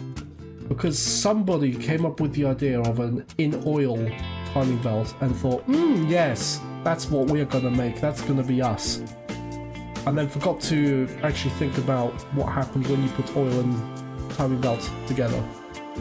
So, yeah, welcome to the weird and wacky world of the French, I guess. Alright. I haven't even copied that over. There you go. So now, do a similar thing for the rear, but just make it a whole bunch shorter. My uncle had a Wartburg. It was a piece of... whoa! Whoa! 1.2 PureTech was worst engine. Yeah, I agree. Ford EcoBoost 1.1 litre. I agree. Both of them are engines that deserve to be in a skip. The only good thing about that is that these cars will never have any rust problems since the engines blow up before you get to that point. I know, buddy. I know. You are not wrong. I wish it wasn't true, but it just is. Alright, let's see if I can find the steering wheel. That looks like a steering wheel to me. And it looks like it fits this interior as well. Brilliant, there you go. I mean, I can show you guys the interior I made for the tutorial if you guys have any questions. I do actually still have it. It does still exist. Yeah. Alright. Where's the pedals? Pedals. Do I really have to go manual? Oh, I could just pretend that's the handbrake. That'll be fine. That'll be fine. Alright.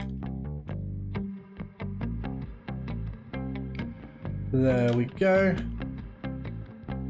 Somewhat looks like a set of pedals. There you go. Do we have a gear selector anywhere or Prindle? Is there a Prindle anywhere? Hello? Lovely one of Prindles. This'll do. I've used this on one. I used this, I believe, on the A100, and it worked perfectly fine, and I was very happy with it. So we're gonna do the same thing on this one. So, oh, and we have the locking thing on. Self-propelled rust. You should complete the exterior of the tutorial car. I will do that, and I will do that in the form of more tutorials. That is the plan, because I want to also do stuff like how to make like front ends and rear ends and all that kind of stuff. But I am already dreading the fact that I have to at some point make a rear end, because I can't. I'm really bad at designing just the rear of a car. I mean, look at that. It's really depressingly bad. Because if you look at the rear end of this, very bland, very boring. And then come to the front of it. Ooh, fun, exciting design. Yeah. It's the shifting pattern is nightmarish. It's just it's just what? It's a Prindle. Would be funny if you made a race car with Pringles sponsor, but call it Prindles. Rust is lighter than carbon. Exterior tutorial. I get you. The rear ends just look too plain. Yeah. You've got a very nice Prindle in your oven. I mean, you probably know where I got the name Arvis from, Absolute Autobahn. You probably have definitely heard of Arvis before, and it is exactly what you're thinking of. So, I mean, if anybody knows anything about motorsports from, like, before the Second World War, the front looks like it has braces. Sure. Sure, buddy. Sure. What car is this based off? Well, this car is based off of... Hold on, give me a minute. This car is based off of this one, which is based off of this car when I eventually get to it. Which I think looks a lot better since it's small. Come on. Please do load. I tried your tutorial and it goes as well as expected. Is that a good thing or a bad thing? But yeah, so basically, the car that I'm making is based off of this car. But this car is based off of an Opel Olympia. The 1993 Opel Olympia. Really nice little car, I do really like it, so yeah, that's why I made this. And then I'm making a bigger version of this, essentially. Put glasses on it and go... actually...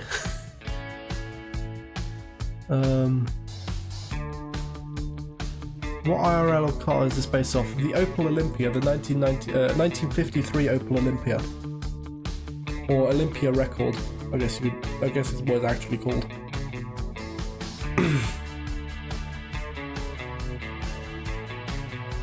Let's say I struggled. I mean, interiors aren't easy. They really aren't. I struggle with them a lot as well. But it's just a matter of just keep making them, basically. If you just keep making them, then yeah. Take care, Dead Valley. Thanks for being a part of the stream. Yeah. That's the whole thing with interiors. You've just got to stick with them for a bit. You've got to make about 20 of them before you make one good one. And then you can start thinking about making them more complex and whatnot. And pretty much what I did is I just made a bunch of really weird interiors, and then yeah. So I want to make an American equivalent of a Lotus Carlton. Oh, that'd be fun. Yeah, I was thinking of the Audi concept car, but ever since I heard of the company name. Well, Alvis is actually, I believe, well, it is a stretch of motorway outside of Berlin, which is where they used to do motor racing, or Formula 1, and it has, I think it was a 43-degree banked corner, something ridiculous. So, yeah, that's pretty much what this is based off of, the company name. And I thought, hey, cool name, sounds like a car, and I'll make it one. That's pretty much how this company came to existence. Can you... Oh, there we go. We now have and seat. The printer is or the what? The Rildenper. This may sound weird, but does it have a bland rear end? I mean, for me it does. It's just got a bumper and some name tags and a very simple rear light, but I mean, everybody else has different opinions of things, so someone might say that's a lot, and some people will be like, that's perfect. But for me personally, I'd definitely be happy if I put some more on there, but I don't know what to do because there's only so much you could put there. So yeah, let's put in the rear seats, which are already way too big, and yeah, then everybody's happy. So we do a bit of this. I want to make a VW Beetle because I have one, just to shame the condition it's in with all the original parts. I mean, if it has the original parts still, then fair play, because the fact that it still has as many original parts, yeah.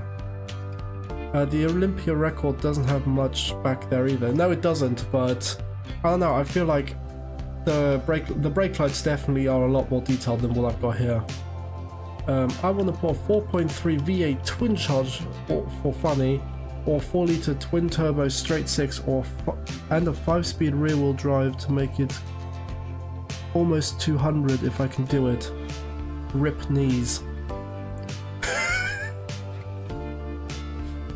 This chat is very interesting. I very much enjoy some of the things that come from it. Definitely unique. Definitely unique. Time for the time. The rear looks about right. Sell the Beetle, buy a Miata, be a man. I mean, I can't say I can't really disagree with that. I may or may not have done that exact thing. Yeah. Right. I need to somehow cover up the fact that the doors aren't really doors. So there you go. And now we just drag this forwards a little bit and pretend it's all covered up, and then we're all happy. So make it bigger, mirror it, turn it to carpet. Where is it? Is it this? No, it's not this. There it is. And then this. And voila, the most basic interior in the world has been created. Other than the engine and the roof, it's all original. Seat bases and entire rear bodywork needed to be replaced. Yo man, love your new car. Is it another Arvis? Yes it is, but it's not an Arvis that you'll recognise. Long story short, Arvis itself got bought out by an American car company, and yeah, basically this is the result.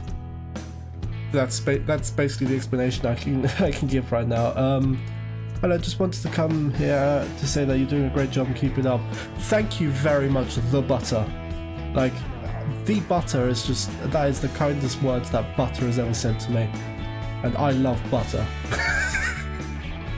No, thank you so much though, that's really nice, man. I'd see myself advertising this car like Robert De Niro. Why did I say robot? Robert De Niro explaining to customers how many bodies it can fit in this trunk. Yeah, that would be, I could see that as well. Oh yeah. Oh, I'd always say that this was nearly done.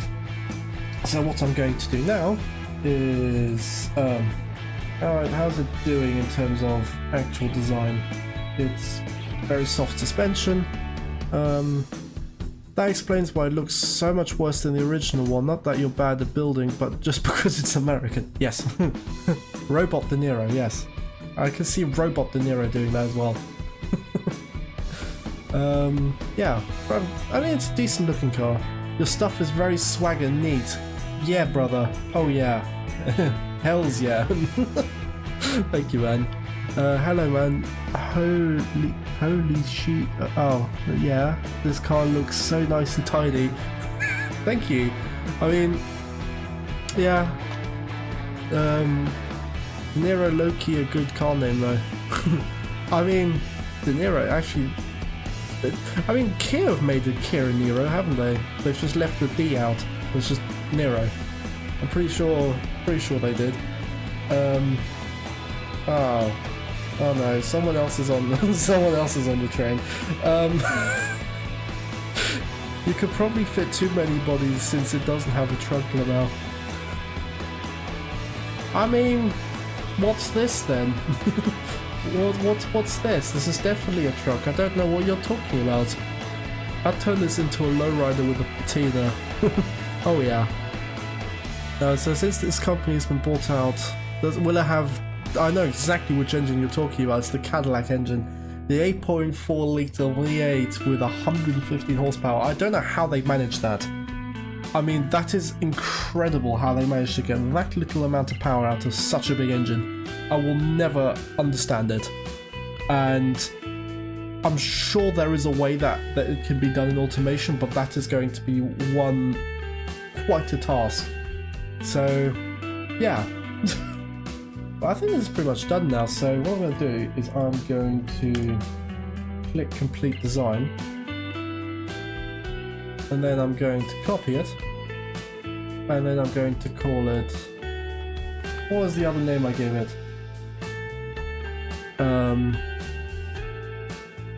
Forte, that's it.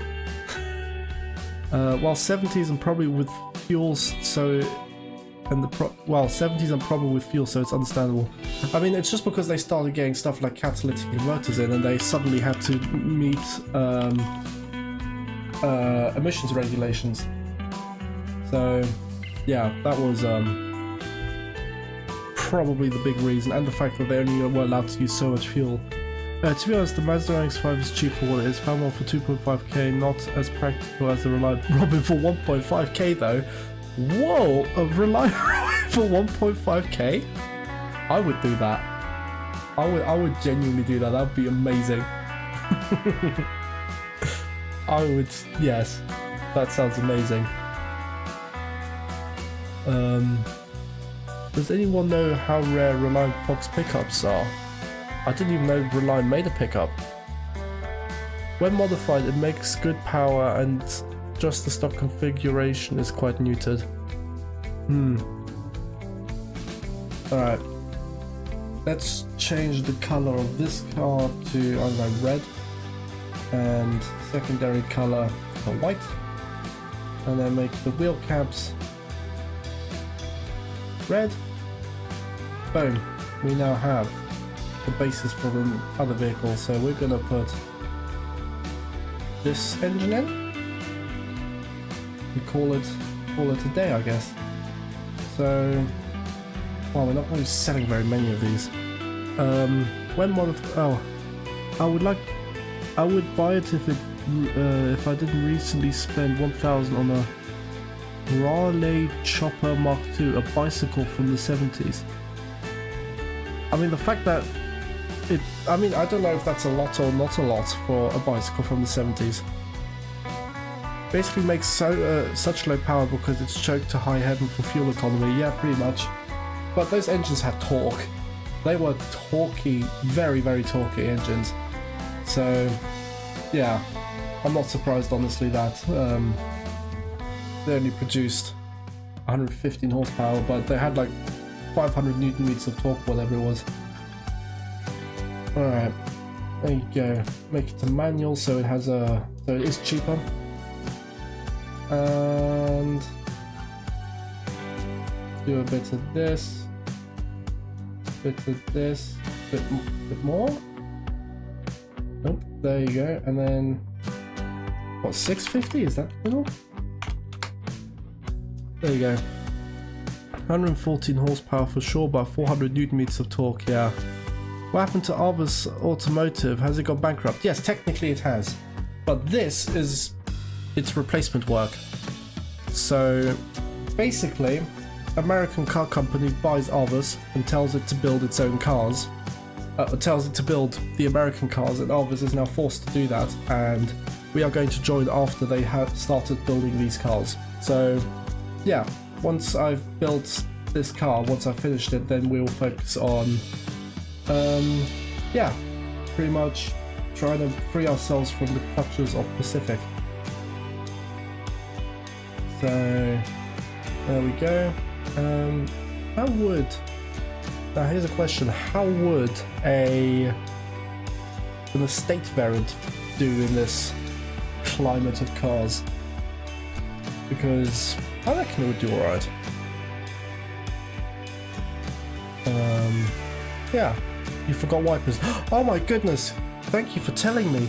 Oh, somebody, okay, yes, thank you for telling me, but that's good that somebody noticed. That is a very important feature. Wipers were very much a thing, so I'm going to quickly just chuck them on there. Right, that's a cool and plausible backstory, love it. Yeah, well, basically Arvis made cars that nobody wanted to buy because they looked wonky, is basically what's happening, and yeah, so I decided that they just went bankrupt. And they got bought out by an American car company and now have to start building American cars. But thank you to whoever said windshield wipers were missing. I completely just didn't realise. Where are they? The windshield wipers? There you are. So we're going to leave the grease thing on. We're going to do that.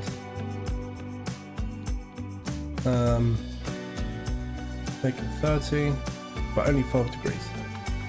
And antenna maybe. Yeah, well I've already got an antenna on here. It's back there because this does actually have a a radio. So yeah, there's that. Then the next one will be placed like here, I guess. Expand a bit. Oh, of course it barely fits. Oh, that's one too many. There we go. And down. Why is nothing fit? Alright, I guess I'll just have to do it freehand. There you go. This looks a bit weird. So I'm going to move that down. And twist it up a bit. Twist this down a bit, and then everybody's happy. Harvest pickup trucks soon? Very much a possibility. I would not put it past this company to make pickup trucks now. Especially like proper pickup trucks. Pickup truck could diversify the market. Do you know what my rarest bicycle is? You probably don't even know what it is. Is it a Peugeot? I know they used to make bicycles. Peugeot bicycle. You could say that the old Arvises could appeal to the current fan base, making it an enthusiast collector car or something. Exactly, yeah, that's pretty much what's happened. Yeah. Well, I guess that's what the future would look like. What's the engine? Right now, the engine is either a 3.2 inline-six with 80 horsepower or a 2.7 inline-six with 70 horsepower. They are horribly designed on purpose, and yeah, to make, basically, there is no point for this, because Arvis was bought out by a company that only focuses on profit, so they spent as little as possible trying to make the engines, and are working as hard as possible to try and turn a profit. So cheap engines that don't really produce a lot of power is basically what's happened. So the truck needs a shotgun holder though. That's true. Any good truck needs a shotgun holder. That is a God-given right. Can I just say, all these cars look very nice and I'd buy one if they were real. Thank you very much. That's very nice of you to say, man. I really appreciate it. I mean, apart from the engine being woefully underpowered, this is the 2.7 litre. The reason why it's so sluggish is because I put compact manifolds into it, so intake and exhaust manifolds.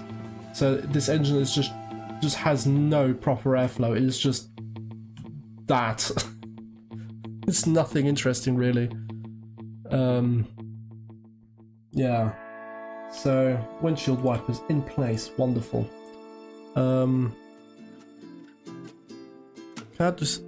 Sounds like something my American company Blackmore Automotive would do. Pretty sure I've made them but forgot about it. Not a Peugeot. I know of multiple people who own them. Prototype Lotus racing bike. What? Nobody else in the world owns one as it's only one. I store it inside because of how rare it is. I mean, I would as well. Every truck needs a beer holder. Agreed. I'd buy the A100 for real. I mean, I do actually love the A100. I'm so happy with how it turned out. I just still find it very weird that I decided for some odd reason to put a grille on the front of a rear engine car. I don't know why I did that, but it happened. Jack Daniels size cup holder. Yes. Could you self-seeing do IRL car content? Like fixing up a project car or something? I nearly actually did. I was so close to actually doing it, so I recently obviously moved, well, I say obviously, I recently moved countries from Germany to the UK. And before I arrived here, I bought myself a Mazda MX-5. But I bought one without an engine. And any good person will know that that's a bit of a mistake. So I ended up buying an engine, and turns out the thing had been in an accident, so I needed a couple more things. And in the end, I thought, well, there's so much to do on this car, let's just repair it. And then I thought, why not turn it into a YouTube video? And then I was going to, and then I sort of forgot, if I'm being completely honest. I didn't forget, but the weather was so bad that I was just like, yeah, we're just gonna leave it, because it wouldn't make for a good video. I didn't even notice the front grille on the rear engine of this thing. Blackmore is the same company that makes 600 horsepower road cars in 1964. That's very powerful. Did you get caught in Storm Bert? Living near Wales, I got hit. Yeah, I got hit with it very hard. South Wales got a lot of wind. I could barely sleep the last couple of nights. It's all cleared out this morning, but I didn't even know it was happening until it had happened, so come on, I would have watched that. I would have loved to make it, but one, I didn't have any cameras really to film with. I'd have to film with my phone, which I wasn't very confident with, let's put it that way. And then second of all, it would be poor audio quality, it would be raining constantly because that's pretty much all that happened. And yeah, normally it's best if you buy a car with an engine. I agree. You know, funnily enough, I agree. I mean, we managed to get the thing running, which I was very happy about. Like, it moves and it drives and it works wonderfully now. But yeah, it's definitely needed a lot of work doing. So yeah, let's alright, there you go, improve one quality on that, beautiful. And then yeah, suspension, that's going to be something that's going to need some work. Oh nope, it wants negative toe. Oh, there you go. I'm also thinking about doing that since I had to put this channel on ice. If things go right and obtain the Golf 3 next week, that would be so cool. I used to have a friend that had a Golf 3 with the 1.9 diesel engine, and that thing ripped. It was a really cool little thing. But yeah, I would love to watch that. Someone said it would look nice with a patina, and I totally agree. Yeah, I reckon this would look good with a patina.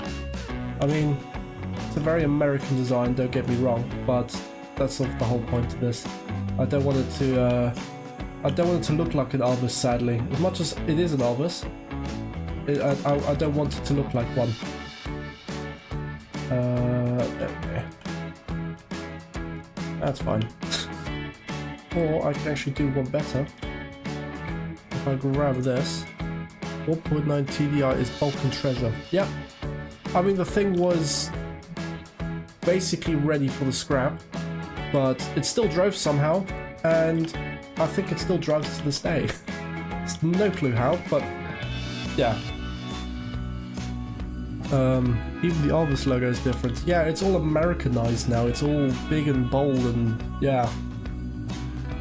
The only thing that has stayed the same is the fact that I need to change this letter. Is the fact that this is pretty much the only thing that stayed the same. E.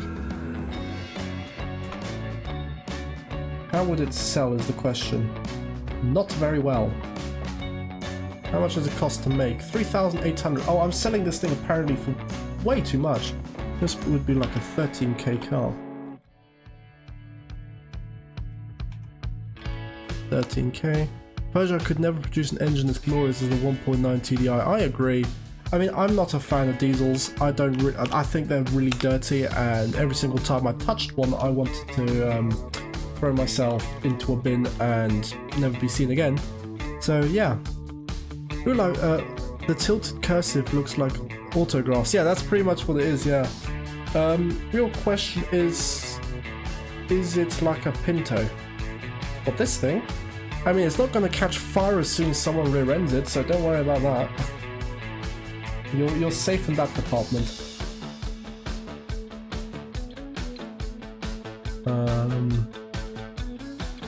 Clone?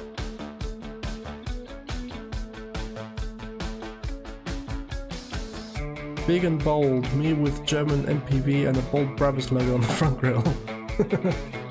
Nice. Peugeot have the 2.0 HDI. I mean, it's Peugeot though. I mean, the only really good, good Peugeots were the MI4s or whatever they were, and like the 205s, the GTIs back in the day.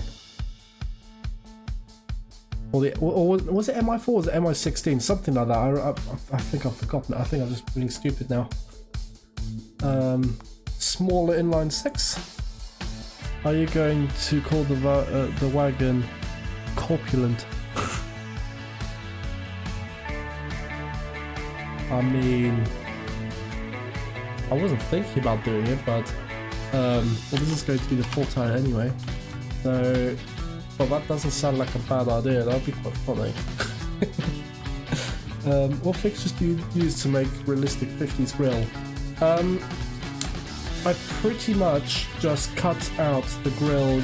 Well, first I placed the bumper in, because that's usually the most prominent thing on the 50s car, and then cut out basically sort of this half oval shape, and then I used this mod to basically edge, like surround the edge of this cutout bit so that it doesn't show, and then I pretty much just 3D placed the rest. So this is 3D placed, it's all bumpers basically.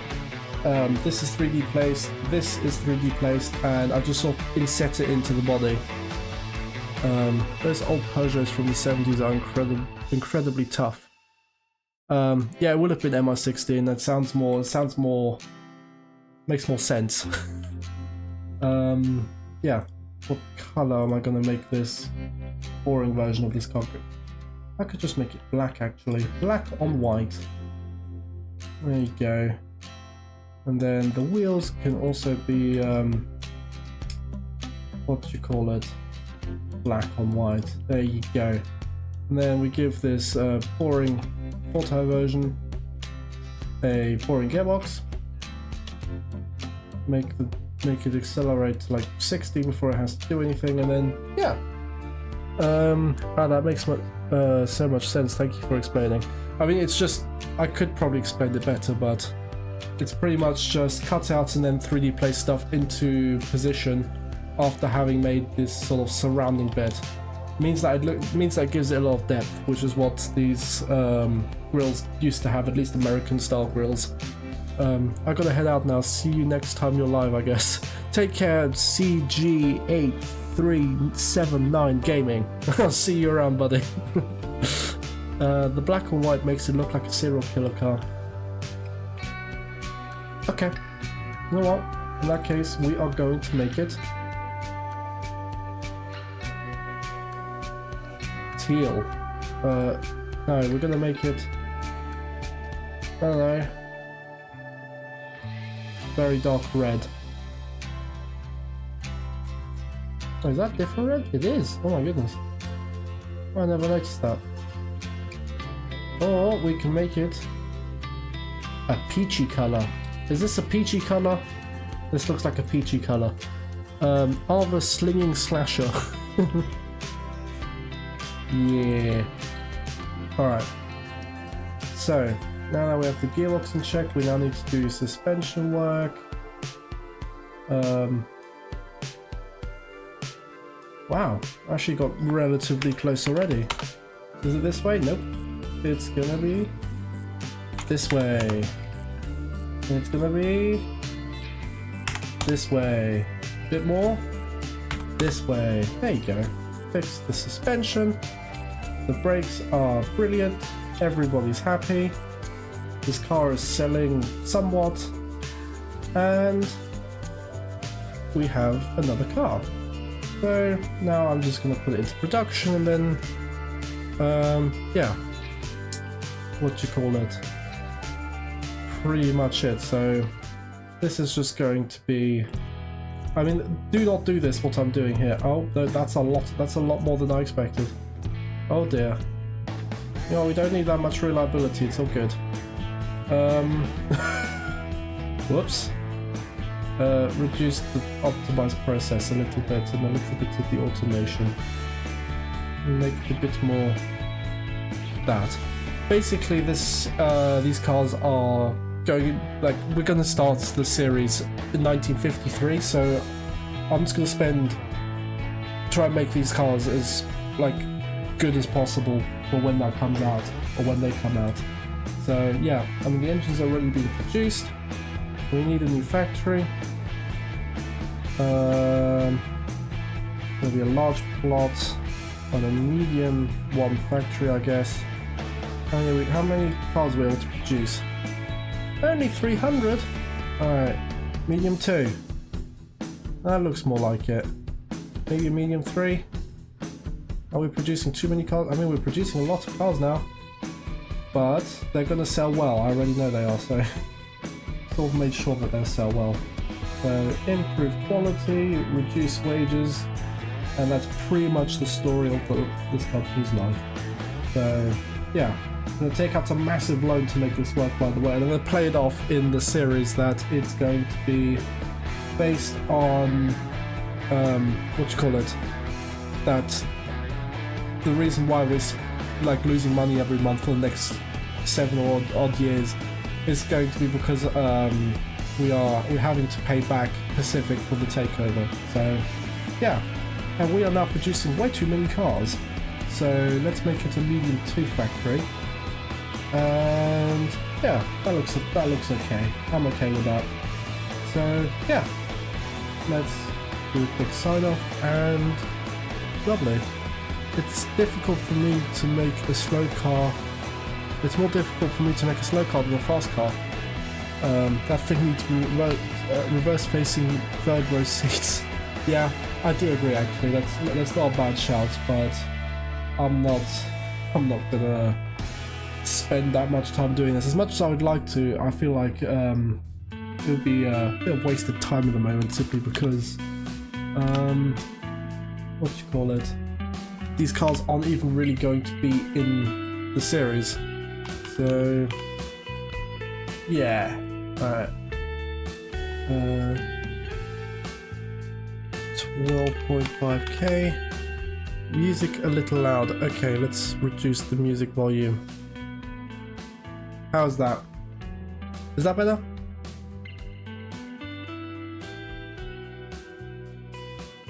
And it's gonna make us a lot of monies. I like money. Yeah, this is good. I mean, obviously the S variants are going to be selling better than the E variants, which are the estates, but yeah, not too bad. So obviously we're going to take out a chunky loan for this and pay it back over 10 years, and it's probably going to bankrupt this company, but it means that should it bankrupt the company, I can play it off as an actual takeover from a company that cares, which is pretty much the idea I have for it anyway. So yeah, I think it worked out alright. So I mean, I'm now ready to actually start filming the next episode once we hit 1953, so brilliant. Skirt in the Albus. Hell yeah.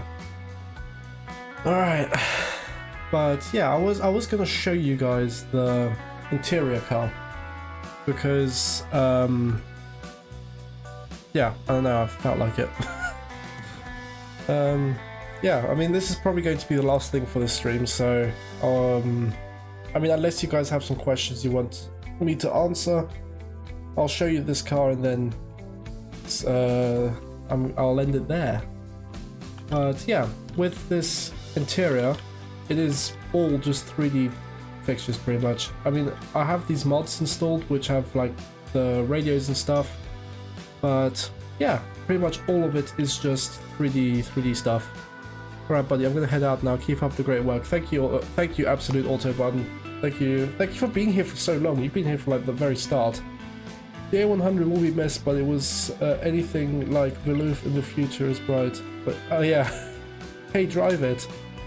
I mean, I would drive it, but I don't know if I can make it work on stream, and I will definitely drive it for the next video. But yeah, I won't do it on stream because I don't think I can get BeamNG working on stream without it blowing up my PC blowing up completely.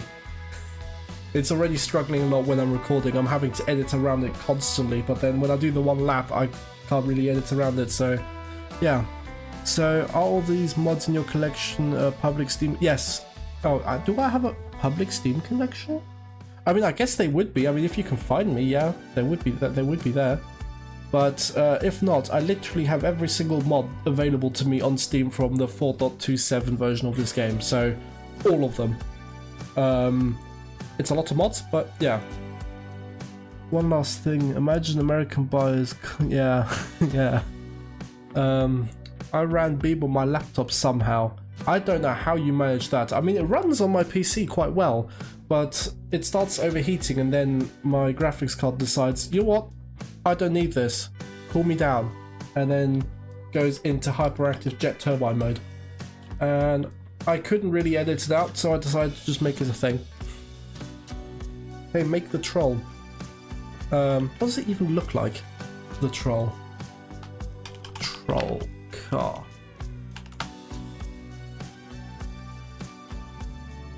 Oh, it looks a bit like an old Saab.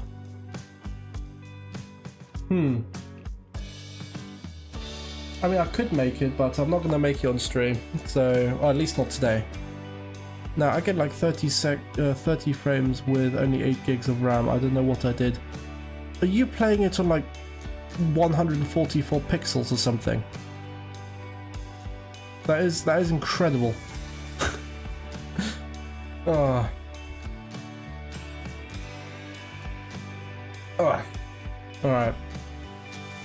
Well, I'm probably going to end the stream here now. I mean, I sort of finished what I was planning on doing anyway, which honestly went a bit quicker than I expected. And it was nice doing it with other people as well to chat with, so yeah, made making this car a lot easier. So yeah, it has been genuinely lovely being on stream again for you guys. I have enjoyed it a lot. So yeah, I'm going to end the stream now. I hope you guys have a lovely rest of your day, and yeah, bye bye.